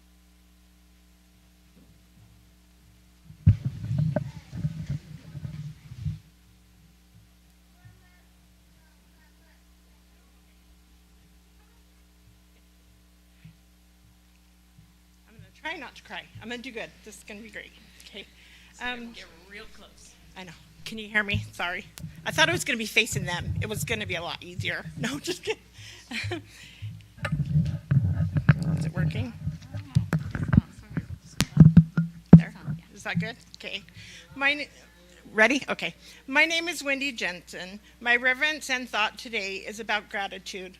I'm going to read some of the parts from my son's paper he brought home the other day. And this is his pelican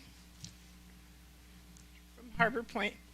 What I love about Harbor Point: first, I love recess and lunch. Second, I love this school because it has art, lunch, English, and math. I like math. Third, it has the best food. It's got cookies, strawberries, ice cream, hamburgers, corn dogs. He must have been hungry that day. Anyway, that's what I love about Harbor Point. I am lucky to have 4 teachers. They are amazing. And the principal, she's the greatest. She's the best principal ever. I just want to add some thoughts to that. This school has a special part in my heart. And I just wanted to add to this. My thoughts for this is, I am so sorry. I just wanted to add my thoughts to this. It's the little things that administrators and teachers and lunch managers, resource speech, aid, bus drivers, and more that make a difference in our children's life. And I am so grateful for everyone who has a different part in my son's education. My thought today is gratitude for all of you here and all of you out there and all the administrators and everyone in the district. How much I appreciate you. You all make a difference. And I'm thank you that I was able to say this thought today. Thank you.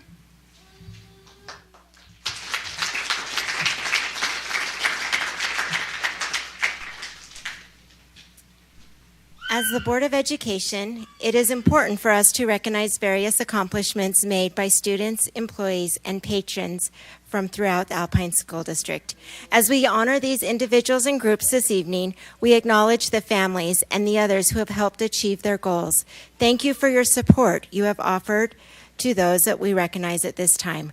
We appreciate your attendance tonight. It will be appropriate to slip out after all of the recognitions, and I'll give you a hint when that is. I'll let you know. But tonight we will be highlighting Harbor Point. Harbor Point, you make a difference, and we are excited to honor various individuals from this school. Taylor Vowles from the Alpine Foundation will make our presentations for You Make a Difference Awards.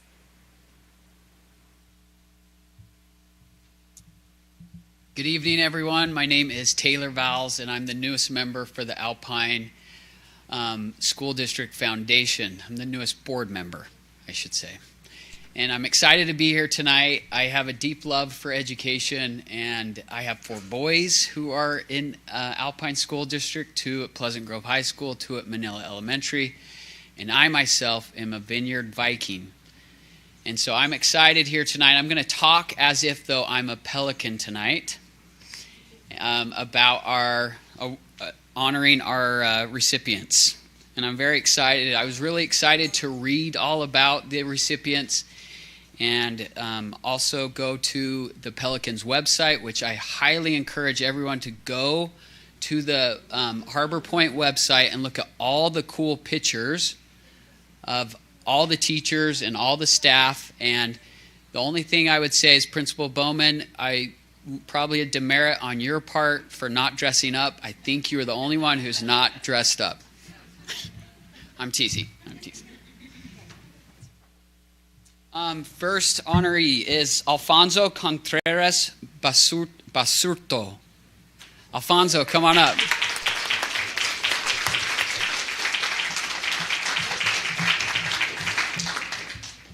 Congratulations. I'm going to read just a little bit about Alfonso, so stand here and get embarrassed with me. Alfonso, like I am reading from the part like I'm a Pelican. Principal Bowman would probably be better up here doing it, but Alfonso is an integral part of our school. He not only attends to the physical learning environment, but also makes sure to build connections amongst the staff and students. We love having him at Harbor Point. Give it up for Alfonso.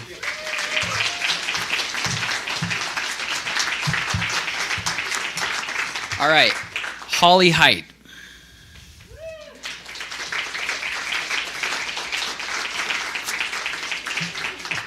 Holly was a tough one. I couldn't find her picture, so it's good to meet you. Congratulations.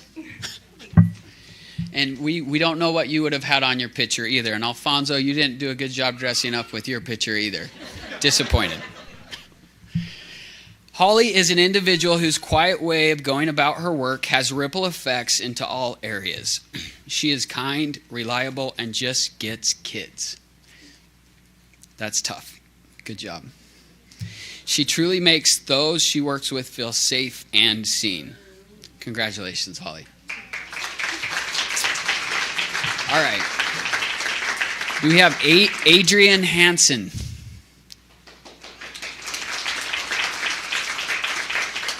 Adrian, congratulations. Welcome. Congratulations. So Adrian did have a good picture. Do you play the ukulele? A little bit. Okay. You've got 3 daughters? Awesome. Congratulations. Adrian is an innovative, collaborative, and proactive educator. You specialize in computers, right? She not only designs effective, engaging lessons in her classroom, but has been an integral member of our leadership team and is really getting our school-wide systems of support up and running in fun and creative ways. Congratulations, Adrian.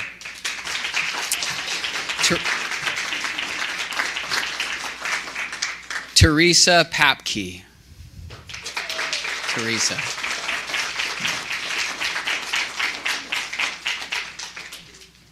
Congratulations, Teresa. She had a great picture. You have a dog? I do. What's your dog's name? Coda. Coda. Another one's Baxter. Baxter. Oh, love it. Cute dog, too. And you love books. Reading? Yes, I do. Okay. Teresa's second grade teacher. Teresa brings a depth and energy of innovation to our school. She uses her vast knowledge and experience to support students daily, but also is innovative in her approach to teaching. She is able to be a model classroom for the latest research and is an amazing asset to our school. Congratulations, Teresa. All right, now on to, we're going to honor some volunteers too for the school. Is Patty McGraw here? Patty.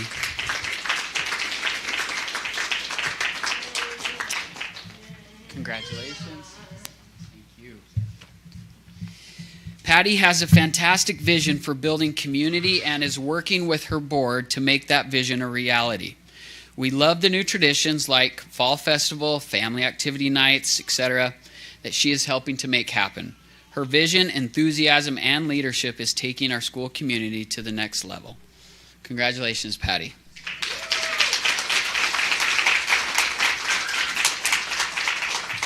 All right, and our final recipient for tonight, at least on our adult level, is Jaylene Bowers. Jaylene.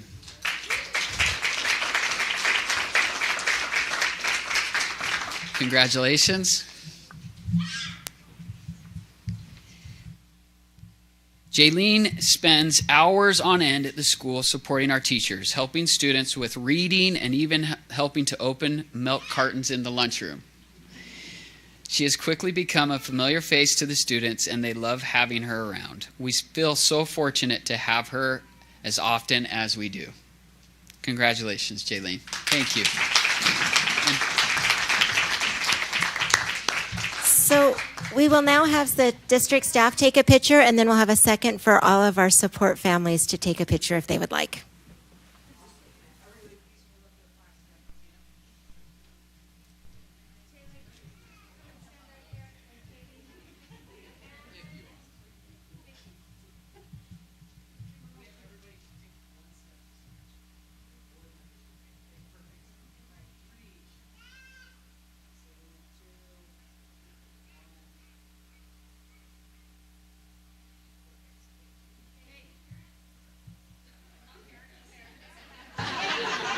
Now the family support can take a picture. Okay,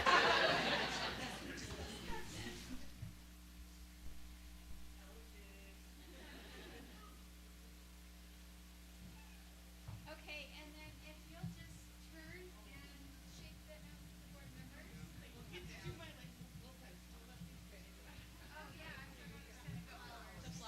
The flowers make it really awkward. We're gonna do this. Wow, PTA. Thanks so much. Thank you. Congratulations, thank you. Thank you so much. Thank you. You guys, appreciate it. Thank you so much for all that you do. It's so awesome. Thank you so much. Congratulations. Thank you. Well done. Thank you. Thank you. Thank you.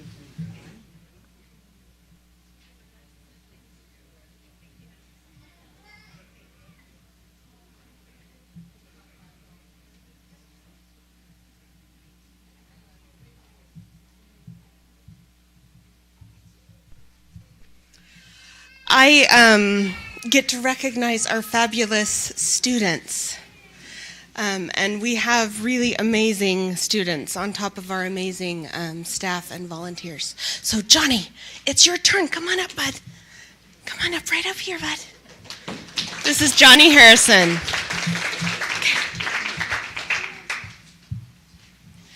So Johnny is in kindergarten and has made some really amazing progress this year. He's doing so well in his ABC knowledge, is able to use all of that knowledge to write really great, fun stories that we all love to hear about. He's kind, helpful, and happy all the time. So this is Johnny. Okay. In first grade, Khaled, come on up, bud. This is Khaled Lopez Ramos. You can stand right here, okay? And he's in first grade. He works really hard and takes ownership of his learning. He looks for ways to improve his skills in all his subjects and is a really great friend to everybody in first grade. So we love having you at school. So thanks.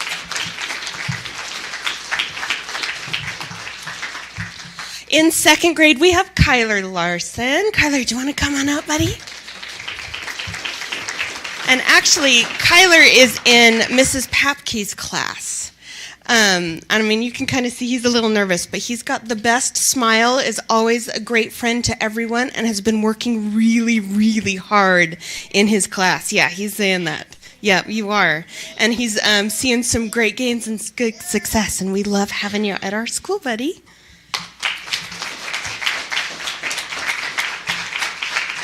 In third grade, Miss Sophie, will you come on up? Sophie Barclay. Here she comes. There she is. So, come right up here, sis. Good job. There you go. Sophie has grown so much over these last couple of months. She's become more confident in herself, not only as a learner, but as a person. She's such a good friend to her classmates and has been working incredibly hard on her own academic goals, and it is paying off. So good job.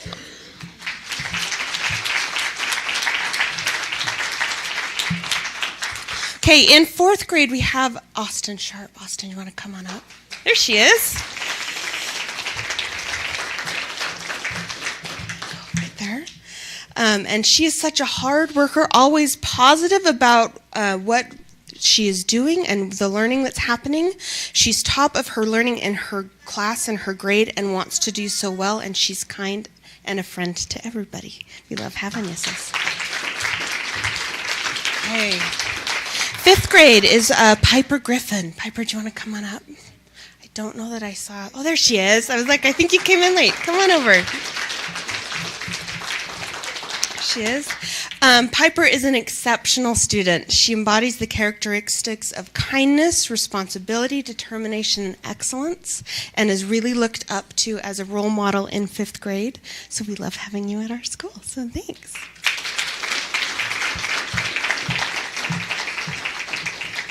Everybody scoot over. And while they're sliding, Ellie, will you come on up? This is Ellie Holgren in 6th grade. Right here. She's right there. She did sneak up. Ellie is an exceptional student, consistently demonstrating a remarkable commitment to her academic excellence. Her dedication, coupled with her willingness to assist others, makes her truly commendable and inspiring person in our school, and we love having you. So these are our fabulous students. So again, we'll have Alpine staff take a picture real quick, and then we'll invite families to take a picture.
So just closing thoughts. Really, we are so very lucky to have an amazing school with amazing staff. I mean, Wendy's note was not fair to sit there and listen to that. I love her son. And amazing, amazing students. We've really worked. This is our 3rd year in existence and have had so much fun growing together, starting new traditions and building a really great, fun community. And we've just had a lot of fun and enjoy working with each other, and are so appreciative of all of the support we get on so many levels. So thank you so much, and thank all of you for coming tonight.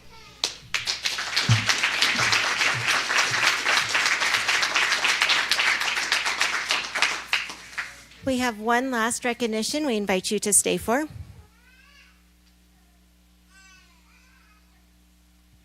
Rob Smith, would you come up front and center, please?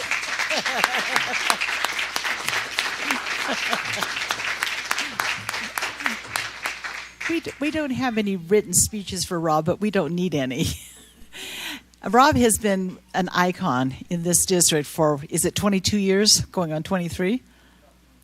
Just about 22 years. He has sat with the board where Jason is now sitting and has advised the board. He has been patient with the board. He has provided accurate and timely information. I don't think anyone could have served the board better than Rob Smith. And so tonight we would like to present to you a couple of items of our appreciation. First of all, we have the traditional bookends. And we have something for Kelsey, who is always here. And flowers for Melissa.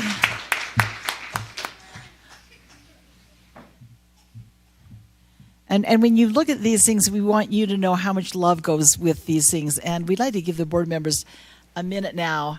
When I think, well, Rob doesn't want a lot of talk. But when I think of adjectives, I think of Rob has been so gracious to me personally. It's hard not to cry. Every time I have been with Rob, and we have been in a setting where he is conducting a meeting, he has always turned to me and he has said kind things to me and about me. I do not know anyone who is more accepting, more gracious, more free with his confidence and his compliments than Rob Smith. He is dearly beloved, not just by Alpine. I'm sorry, Rob, I should have written something. But he is known all over the state of Utah and all over the nation for his expertise, for his kindness, for his willingness to share, for his willingness to mentor other people and help build in them capacity and confidence that they did not have before they knew him. He has an extraordinary ability to reach out to others. So while I get composed, would the rest of the board like to? Well, if we start at this end, maybe that'll give you some time, but I want to say thank you, Rob. Please. Turn around. Yes. You know, 5 years ago when 4 new board members were elected, I'm sure that must have been pretty daunting. But you have seen board members come and go, and you have been a great mentor to me personally, and I know to other board members. And I think that you have a voice of authority that you've come by very honestly, because people know that you have experience behind that voice of authority. And I just want to thank you for teaching me so much in the last 5 years of my service. I think you will be the most quoted person in your absence. It's already happened today.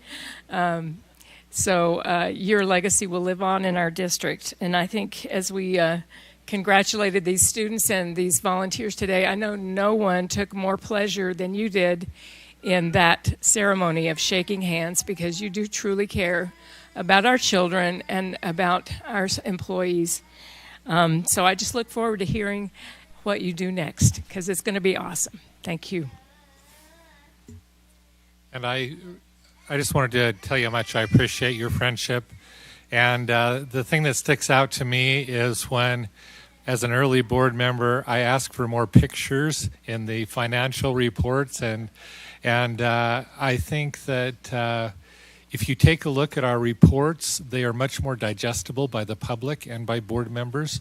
And there's much more transparency. And I feel like that was a major accomplishment that I really appreciate. Was doing okay until you started crying. I'm sorry. No, Melissa's the one who started me. All the things that we've had conversations about, and then it's all on the card.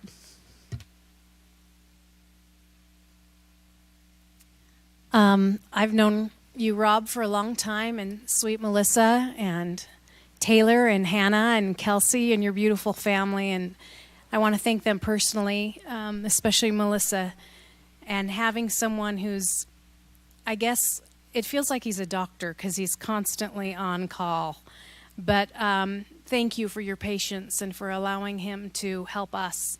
And we love you, Rob, and we'll miss you. Today I read a quote, and I just happened on it, and I'm like, oh my goodness, this describes Rob Smith.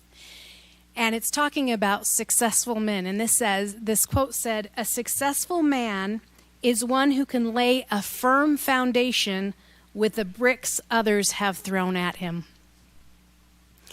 And you have done well, and you've endured some difficulties. But I hope you know how much you are loved and appreciated, and a great legacy that you've left behind in our school district. And we just had a report in study session, and Dr. Ruiz and I were talking afterwards, and you truly have left a wonderful legacy with good people that we feel confident in because you had confidence in them, and we thank you for that.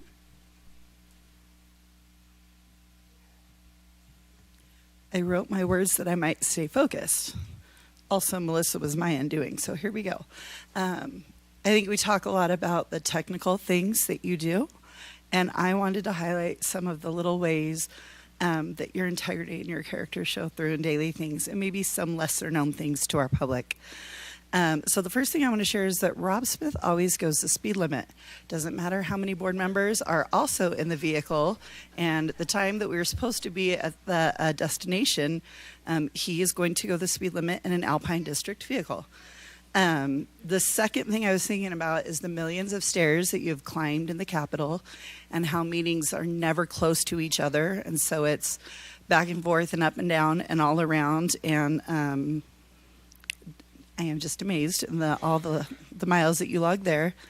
I think we don't talk enough about the relationships that you have established and nurtured and kept going, and so much of, well, really everything we do is about relationships and being able to have strong relationships with the people that we work with and that we depend on for things is invaluable. I love the way that you build people, and whether you're in a school or a meeting with the municipality or up at the Capitol, I think you do an excellent job of pointing out to people maybe things that they don't see in themselves, and I know that people carry those words with them for a long time. I think it's also not well known how many patrons you have met with over the years, and I love when I hear from people. I called him and he said, "Come in and let's talk through these things." And I think a lot of people were surprised at how accessible you were to them, and very much appreciative of that. And I really think that very few people, maybe even including us here, really know the magnitude of the work that you have done and what that load is. And we all signed up for this. We ran, but for all the opinions shared and the words come at you, sometimes in rapid fire, and that you were always able to maintain your composure and still reach out and find a way to build bridges with those folks, is kind of amazing. So thank you for always putting kids first. Thank you for being invested in people. And if you know Rob, you know Melissa, because they are one. And everybody should be so lucky to be loved the way they are. And so thank you, family. I think it's my favorite thing. I don't even think you all know everything that we know about you. But when you listen to Rob talk about his family, you know that they are the most important thing in his life. And so thank you for your sacrifice. Thank you for all you have given us. And I hope you have the best adventures to come. So we have one more thing for you, Rob, before we. Yeah, we're not.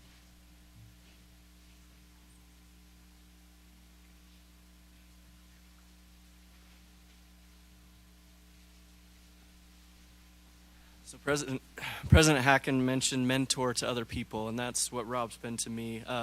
11 or 12 years ago, I was living in Newfoundland, Canada, and I was looking for a job career change, and I called Rob up and wanted to do a job shadow, and he was so gracious, let me come in during my Christmas break, and sit with him 2 or 3 days, and he taught me so much there and got me so excited for the possibilities of working in a school district. And then I've been able to work with him the last 9+ years, and he's just been so great to me, and I appreciate everything that you've done for me,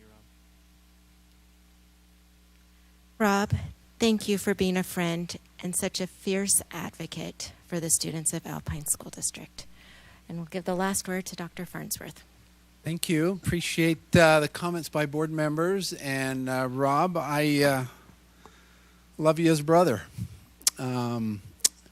We shared in a DLT meeting and advisory, we gave Rob what we call an influencer coin.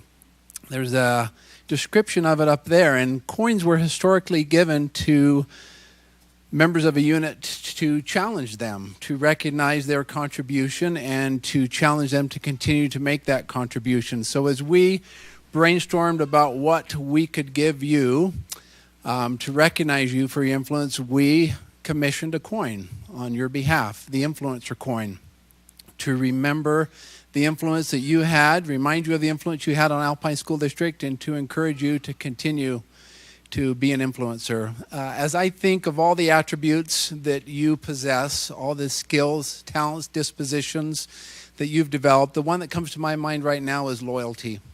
You're loyal. You're loyal to your God. You're loyal to your family. You're loyal to your country. You've served your country for several years in the military. You're loyal to the children of Alpine School District, to the board, to the employees, to public education. And I felt that loyalty. I was the beneficiary of some deep loyalty, some trust, and I appreciate that more than you know. And I love you as a brother, appreciate your influence, remarkable what you did for 22 years in Alpine School District, unparalleled. I don't know that it will ever be matched.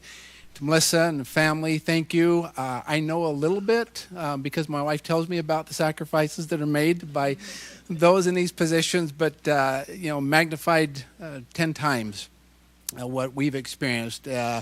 Only you and Rob really know the challenge this is and what it took to give yourself to Alpine School District and to public education. And you were all in for all 22 years. And thank you for your loyalty and thank you for your influence. And may you continue to be an influencer. Thank you.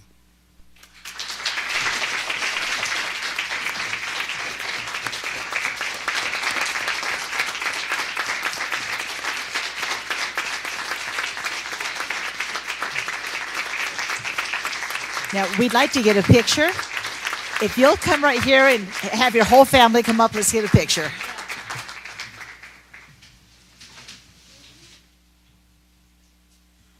While he's coming up, I think the public probably isn't aware of the magnificent leadership that Rob has provided. Our school district has a AAA bond rating with both Moody and Fitch, and it took Rob's, under his leadership, I think he said 17 years of deliberate and concerted effort to do that. And he has made many, many innovations. Yes, we want everybody. Get the grandkids up, get all the kids. We want everybody.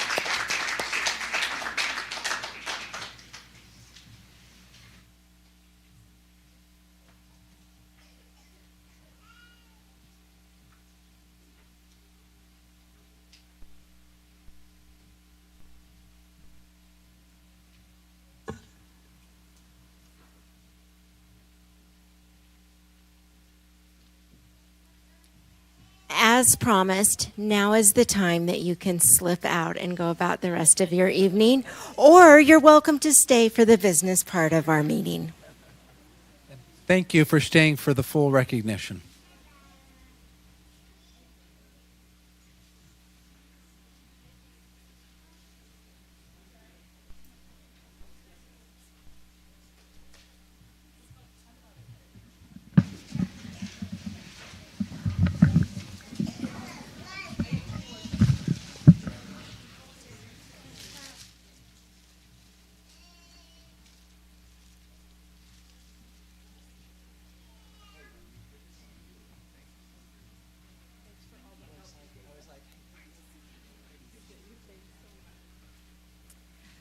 We have now set aside time for public comment. This opportunity is allocated for patrons living within the Alpine School District boundary.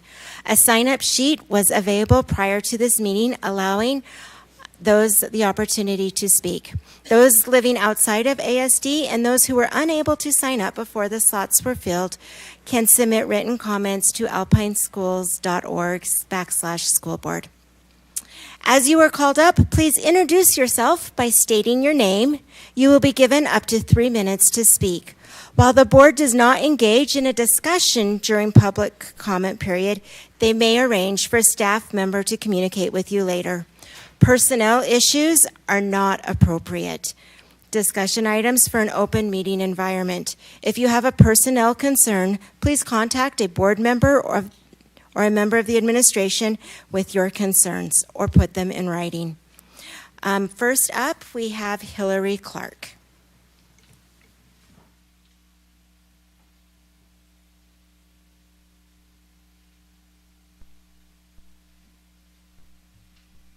You guys know how to clear a room.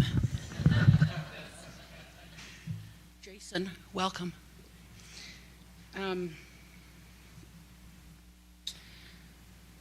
My name is Hillary Clark. This is my son, Hunter. He has special needs and attends 8th grade at Horizon School. Because he's nonverbal as his mother, I speak for him as his advocate. Tonight, my public comment is made for Hunter. Hey, look right here. Hi, my name is Hunter. I have Kabuki syndrome. Most of you have probably never heard of my syndrome, and that's okay. Basically, it means I'm a thriving human being that requires additional accommodations and resources to learn. Lucky for me, I attend Horizon School, and the needed accommodations and resources are available to me and my peers there. In 5 years, I will be attending post-high at ATEC West. Currently, ATEC West is lacking in much-needed accommodations and resources. ATEC West is divided at 2 locations, one at Horizon Campus and one at Vista Heights Middle School satellite trailer. ATEC West is not only bursting at the seams, but their current setup is inadequate for my post-high friends. The faculty and staff at both Horizon and ATEC West are phenomenal and have made the most of what they have. The inadequacies are largely in part to not enough space. As you all are well aware, the student population on the west side of the district is rapidly growing. It's no surprise that the West Side special needs community is also quickly growing. The current facility for ATEC West is lacking, and it will be impossible to properly house the growing special needs community in the very near future. I'm asking that a new facility with the appropriate resources for ATEC West be placed on the 3 to 5 year capital plan. Thank you. Thank you for providing me an educational experience. I love school and I love to learn. Say thank you. Thank you.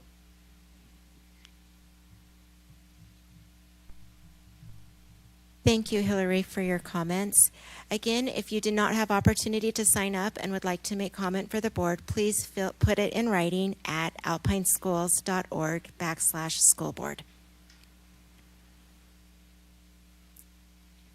We will now turn the time over to Dr. Farnsworth for the routine business. Thank you. Board Member Lincoln, we appreciate that. We have 2 items of routine business, student trip requests and LEA-specific licenses, and I recommend that you accept the routine business. I move that we accept the routine business. I second it. We have a motion by Sarah and a second by Sarah to accept the routine business. Any comments? We'll call for a vote. All in favor? Aye. All opposed? That passes unanimously. Thank you.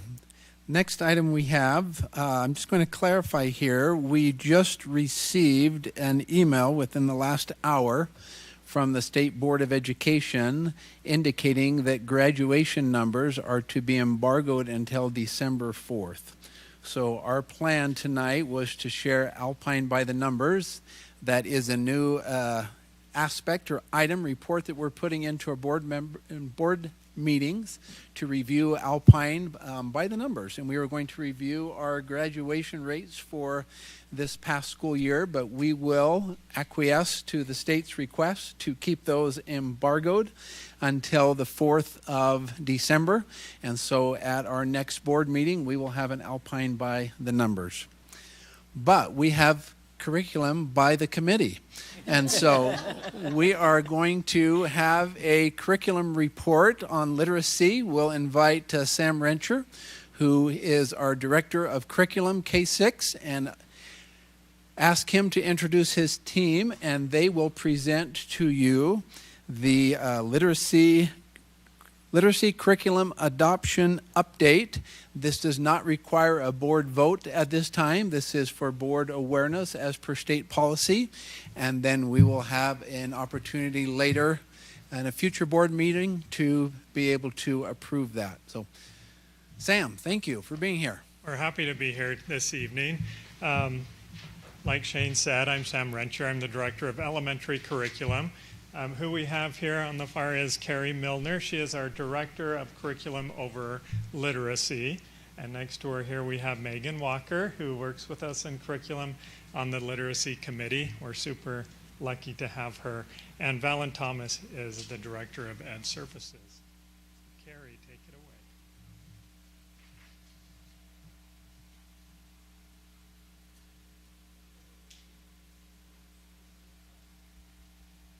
Push. Yes. Now is that working? Okay. All right. We just need to, I'm going to take this off because it's clinking against the table. Okay. Well, while Megan's getting that up, I'll kind of tell you why we're here. We just want to bring you up to date on where we're at with the curriculum adoption for elementary schools. And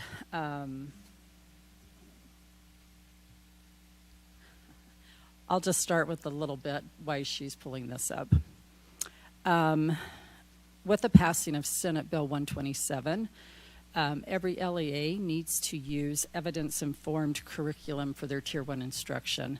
And so Alpine is in the process of adopting new curriculum. So we just kind of want to tell you where we've been and where we are currently with the curriculum adoption.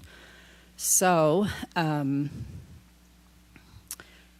USBE, with this passing of 127, you need to have, like I said, evidence-informed Tier 1 instruction, curriculum for Tier 1 instruction.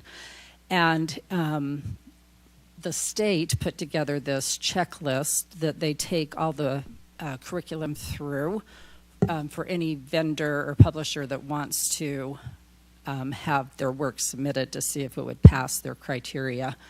The criteria covers like foundational skills with phonics and phonemic awareness, fluency, writing, comprehension, vocabulary, language development, and the publishers would need to meet an overall threshold of 80% in order to be put on the state's list for approved curriculum. So I wanted to give you that background because we first needed to make sure that the curriculum that we were looking at passed this checklist. Okay, so this is kind of where we've been. We started probably just over a year ago down this path to look for, to adopt new textbooks for K-6 elementary literacy. So we started by looking at the approved list, what I just talked about, this checklist that the state would take the curriculum through to see if it passed with this 80% threshold. We also met with the literacy team.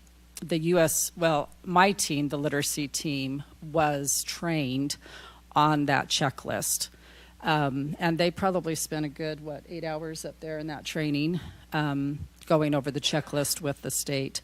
We reached out and met with other districts to see what the curriculum they were looking at across the state, and talked to several people, several different districts. We are having ongoing meetings with Davis and Washington school districts and seeing what they're adopting, and we're always talking to them, emailing them. Great people.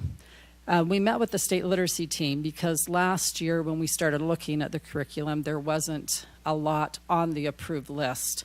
So we were asking them, who do you think is going to submit? What publishers do you think is going to submit? We also had conversations with various publishers, like, are you submitting? Because we need more of a list so that we can have you come in and give us a presentation. And my team is having ongoing meetings with Patty Montgomery. Patty Montgomery is one of the authors of Letters for Admin, and she has this little niche where she is a curriculum consultant, and she's very, I don't know what the word is, like knowledgeable. That's what I'm looking for. Yeah, when it comes to curriculum. And so we've had several conversations with Patty. So that was kind of our homework prior to inviting publishers to come. So these are the publishers that we invited to come after going through all that homework. We invited Super Kids to come. They are a K-2 program, so we knew that if we adopted them, we'd have to do something else for 3 through 6. McGraw-Hill, which is Wonders, they are now a K-5 for Wonders, but McGraw-Hill has Study Sync for 6th grade. We found a lot of publishers are only doing K-5. Because across the nation, a lot of time elementary is K-5. CKLA was a K-5 program, but they also offered ELA for 6th through 8th grade.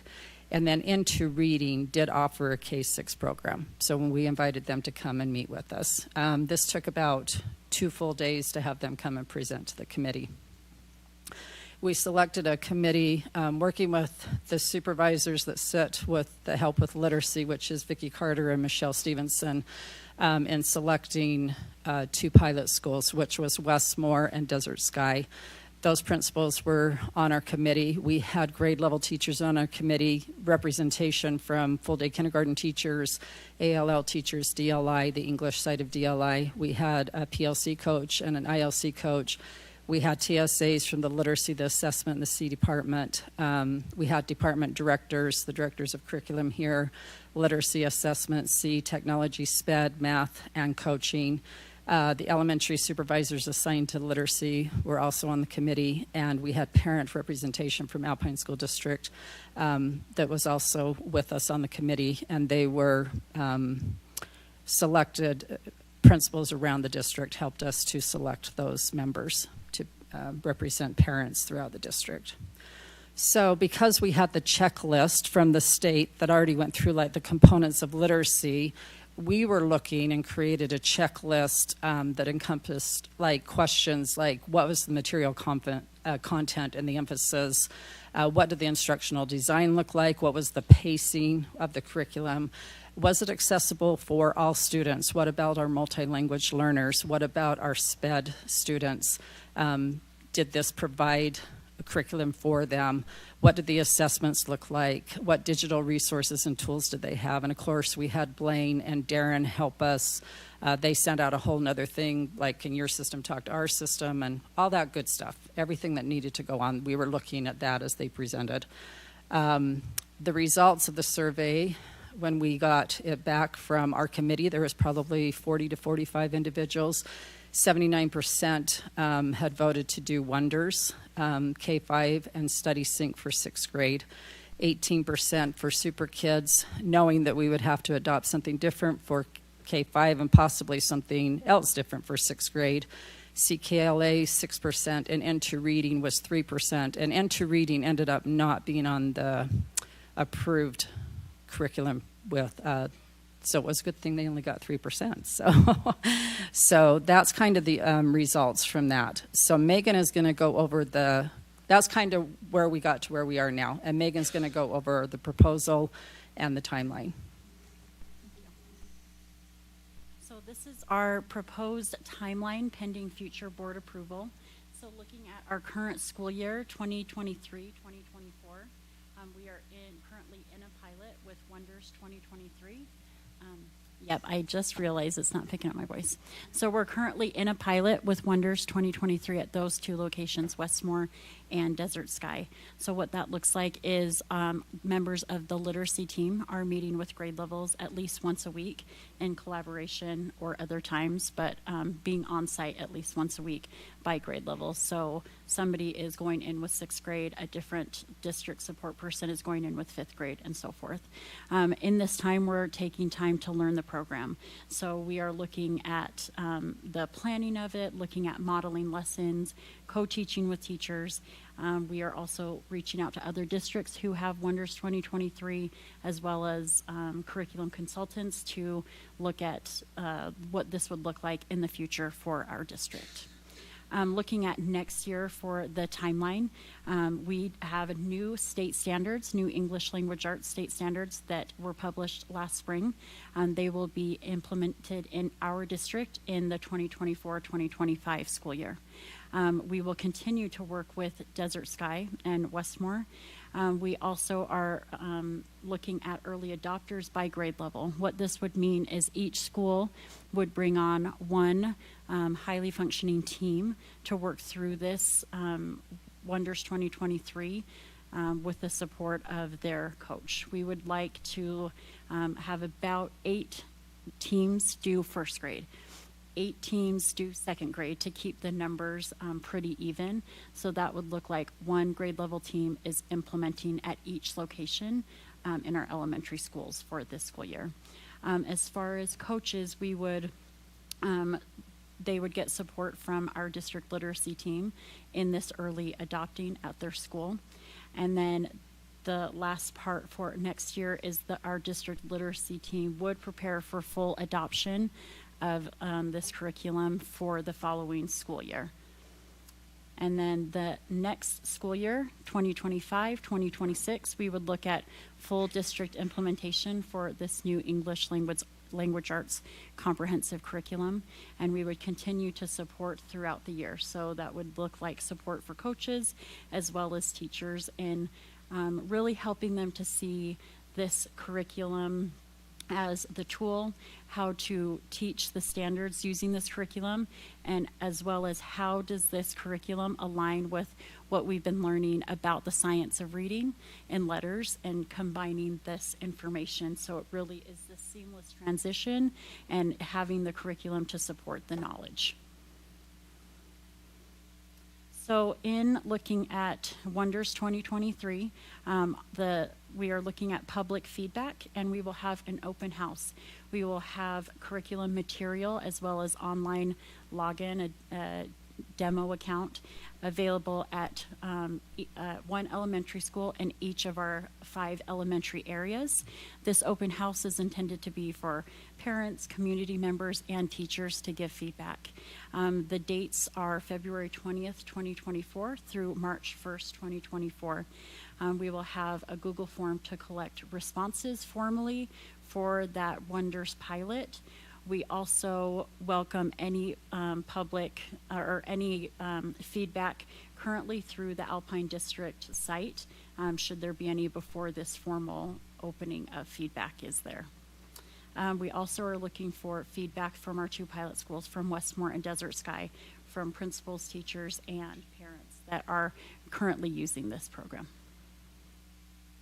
So the last thing that we wanted to address is the changes from Wonders 2014 to 2023. We adopted Wonders 2014 in its original publication back in 2014, and now it has had 3 iterations of publication, and these are the big changes that we see. Big change number 1 is Wonders is now K-5, and Study Sync is banded in an upper secondary grade. So Study Sync is 6th grade, both housed under the publisher McGraw-Hill.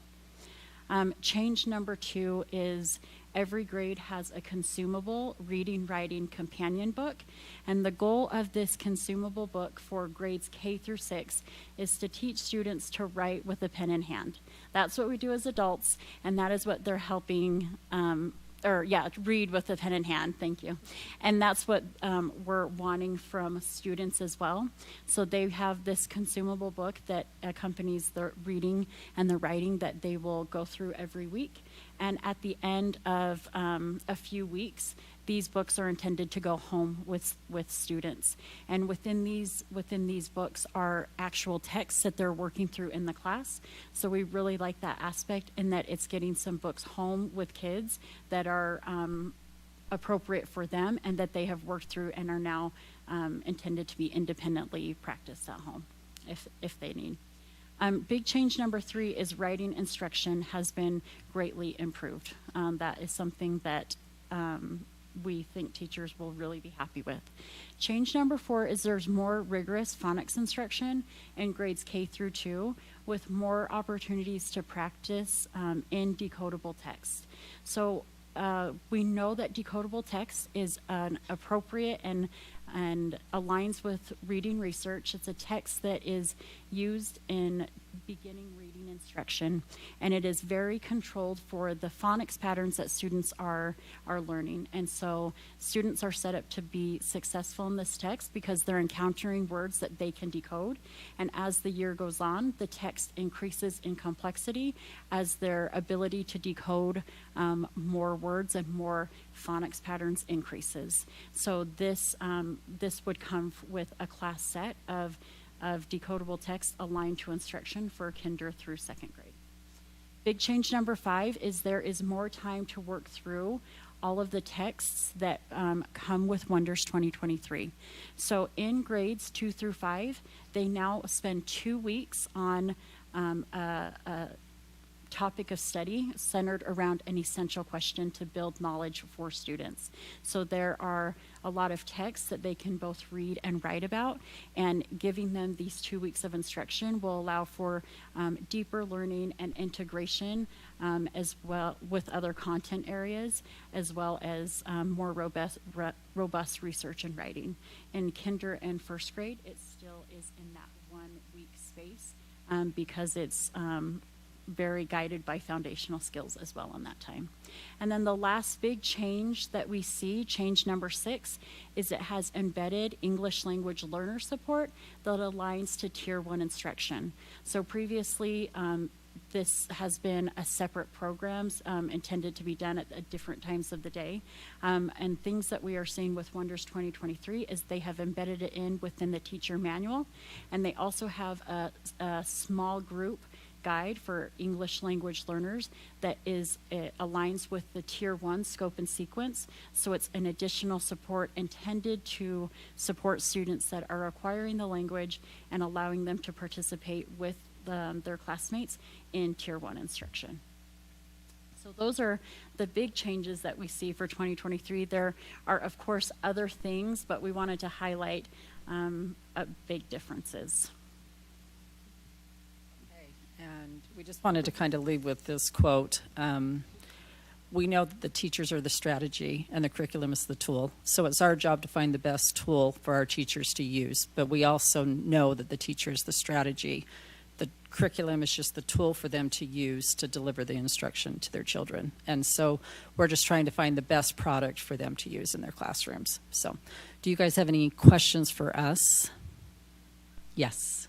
You may have said that, but could you clarify for me, what are the 5 or elementary areas where you're going to be doing this?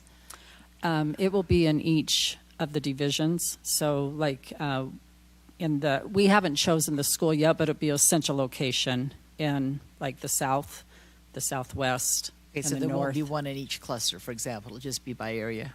Correct. Okay. Yeah. So I had a quick question. In previous iterations of Wonders, it seems like it's been very assessment heavy. That was kind of what I'd heard from a lot of teachers, that the schedule for assessment was kind of heavy, and I saw a lot of pullback from teachers kind of following that schedule. Is the assessment schedule different in this version of Wonders, or is it still a significant focus on assessment.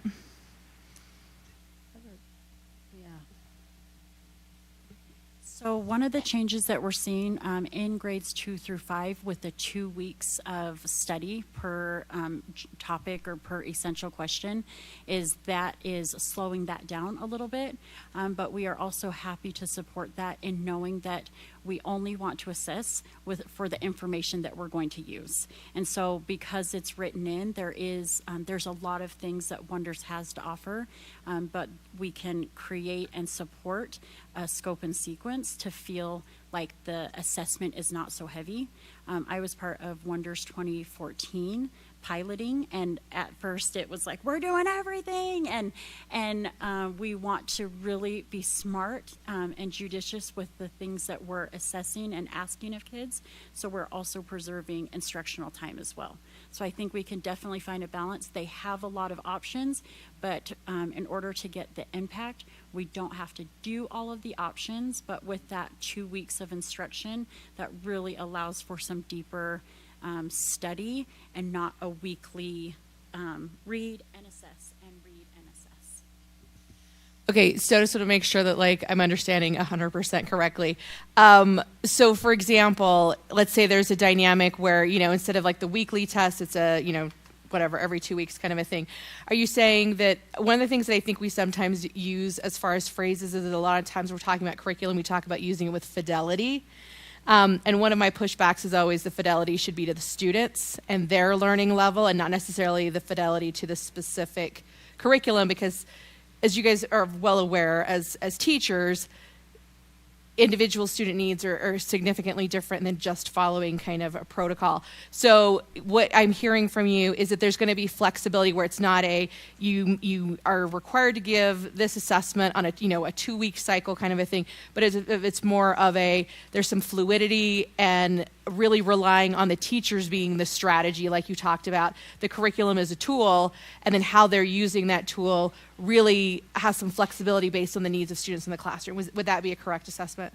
Yes. Okay. I appreciate that comment, and I would like to say too, as this is a tool, what we really want to have fidelity to are the components of literacy, right? So we will use the curriculum and help teachers or support teachers in making decisions on if these are the essential components of literacy that we know matter, where can we find those in our curriculum, so we're not feeling like we have to teach everything from morning to night, and it could keep us busy all day. But yes, we are helping and supporting in that decision making and giving some guidance on what would give us the most impact and what would give students the most impact for time spent on instruction.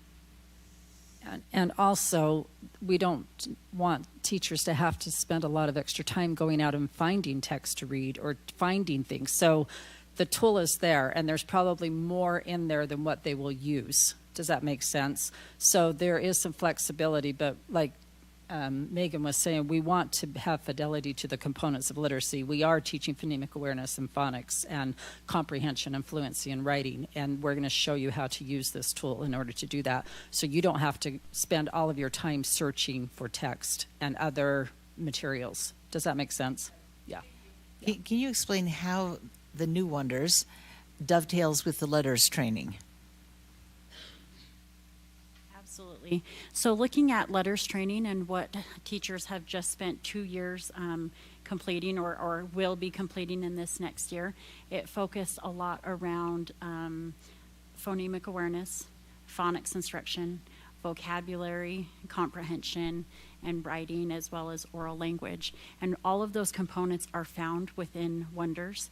And it really, when we're talking about those components and those pieces that we learned about in our letters training, what we're looking at is the science of reading and what works for kids and what matters and makes a difference. And those pieces are found within this program, and we feel like from even 2014 to 2023, they have made some of those pieces more visible and more robust, and the ability to read and write about these things as reciprocal processes really support some of the learning that has been happening in letters. So we really have a goal to support the learning that has happened in letters into implementation into the classroom, and helping teachers to see very clearly how what they have learned is aligning to the classroom instruction for the benefit of student learning. So you talked a little bit about specifically kind of supporting teachers as in the early adopter program, providing that kind of dynamic with coaches, with the grade level teams. What's the anticipation as far as the amount of training time teachers will need to utilize to really feel like, and I realize that there's a process, right? That like part of it is just using the program and kind of getting the rhythm down. But what's the anticipation as far as the additional PD that were required to get this ELA pushed out to teachers K through 6? Okay, so this summer with the early adopters, we would spend 2 days with those grade levels that would be adopting. And then, like Megan was saying earlier, we would train the coaches. So kind of training the trainer, the coach, and the school would be working with that grade level that's the early adopter. So they would be receiving ongoing PD embedded within their job. And then the following year, when we roll it out to the whole district, they would also receive the 2 days of training. And what will be so great is that the coaches and those teachers can help us with that, because it's quite a task for a team of 7 to do. And then we're hopeful that we can continue throughout the year, maybe through the professional learning hour, to continue training as we implement 25-26. Sorry, I'm like the worst person to ask like 1,000 questions. So just to clarify, we're anticipating 2 days of PD in the summer as far as training, and then the plan is really for the coaches to assist with the training as far as working with their grade level teams in their, as they're doing their data dives and things like that. So what is the expectation? I know that one of the things we try to be cautious of is the amount of kind of district training that we do versus making sure that teachers have the flexibility to kind of do their own prep work and things like that, as far as kind of trying to protect those prep hours. Is the anticipation that the coach would be meeting with those grade level teams every week throughout the school year, or is there kind of like anticipated schedule as to how often the coaches would be meeting with grade level teams to provide assistance? Do you mean for next year, Julie, or like? So not for the early adopters, because I'm thinking the early adopters, it's a little bit different with the 8 or 9 grade level teams. I'm wondering, like, once we've trained all the coaches and we're pushing this really out to all the schools, what's the expectation as far as how often coaches will be providing that kind of, I guess, grade level team PD one-on-one, and as far as what should teachers anticipate as far as the expectation of how often they're participating with their coach in that, like on a weekly basis, or? Some things that we talked about this morning a little bit is with our current professional learning hour, we've gotten a lot of great feedback with that.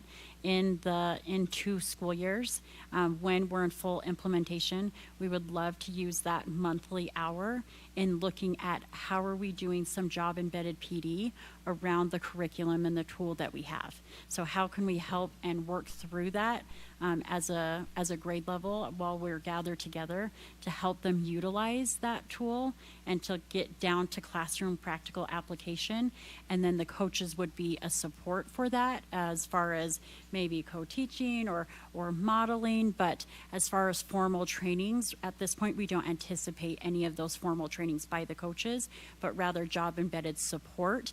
And then that formal training would more come in the form of our professional learning hour around our tool and looking at what are the essential components of literacy. Say it's comprehension. Here is where we have comprehension in Wonders 2023, and this is what it would look like in the classroom. Yeah, and just to clarify, each of the members of the literacy team, there's 7 of them, and they're assigned to a grade level. So like right now, Megan's working with the first grade team at Westmore and also at Desert Sky, and Megan's in the classroom teaching with them, getting to know the curriculum really, really well. She'll be doing that again next year. We also have somebody with 2nd grade and 3rd grade and 4th grade, and they're specific to that grade level. So they're going to have a lot of knowledge on how to help support that particular grade level with the curriculum, with the new standards, etc.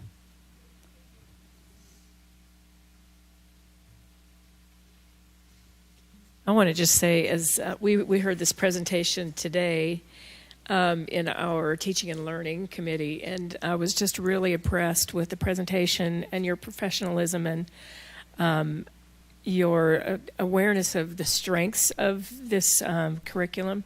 And I was particularly impressed with the supports that will be in place for our multi-language learners, not only for the students, but for the teachers as well. So I don't know if you want to elaborate on that, but I just appreciate that strength. A change that we have seen in Wonders 2023, and something that the committee saw as a standout for Wonders 2023, is their awareness of multilingual learners and how to support teachers to support students in that during classroom instruction, and the way that they have embedded things into their program, so it's not a separate standalone or a separate pullout, but embedded within Tier 1 instruction has been really impressive. In the past, I know that the C department has bought these programs that were standalone and had been impressed by them as well. So we really anticipate this as a big support for teachers, and looking at they're not required to make up lessons on their own. Are they going to use their teacher knowledge and judgment to guide it and help know exactly what students need? Yes, of course, but the template is there, and it's not teachers having to make up things, but it aligns with the text that they're reading, the vocabulary words that they're reading, and the comprehension and writing strategies that they're using. And so these embedded guides really support that, to maybe get it to the end of the row, and maybe ease the burden of teachers a little bit, as they have a tool to help know what can I utilize from this, and exactly what do my students need. So it's supporting that teacher decision making with a tool that's aligning with the rest of their curriculum. Okay. Thank you for your attention to all of the things that you were looking for in the beginning. I think that was kind of a tall order, and you found something that worked, and I think that's amazing. So thank you for that. Thank you for all of the effort that's gone into the professional learning hour, and for having that in mind as you you make me want to go back and be like a kindergarten teacher. That's how excited I am about what you do. Thank you for just going the direction of supporting teachers in this implementation and job embedded everything. I think that is going to be such a gift, and I'm appreciative to all the attention on everyone's part to get that done. And just thank you for such a well thought out plan and the implementation. I think you guys have thought about everything, and then an additional list of things after that. So thank you to you and your team and everybody in curriculum for all that you do.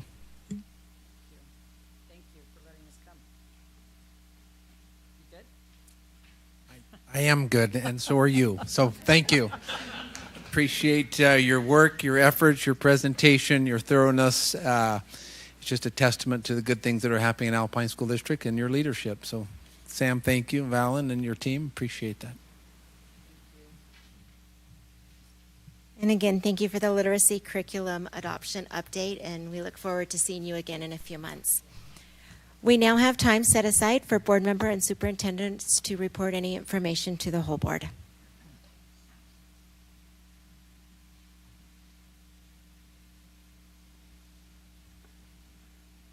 Not to make our meeting go longer, but I just want to make the public aware that we did have a mayor's breakfast this morning. We invited all of the mayors and city managers from the 14 municipalities that we serve.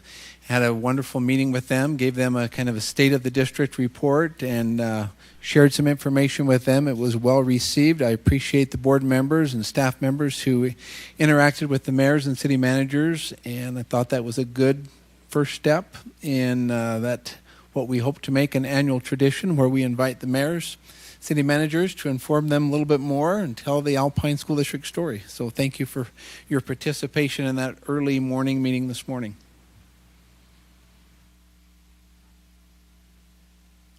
One quick report, the Capital Planning Committee met today, and we're happy to report the new junior high is on schedule and it will be opening on time without dirt floors in the in the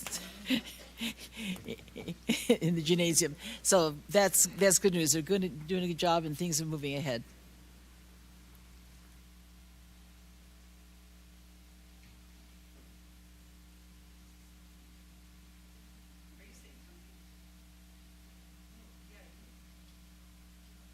I wasn't sure. So I just wanted to do a quick reminder to our public that December 12th will be the report on ALL and DLI. And my apologies for not explaining those two things in my post. So just for anybody listening, that's our Advanced Learning Lab for Gifted Services and Dual Language Immersion. So that is on the 12th. We hope that everybody will listen.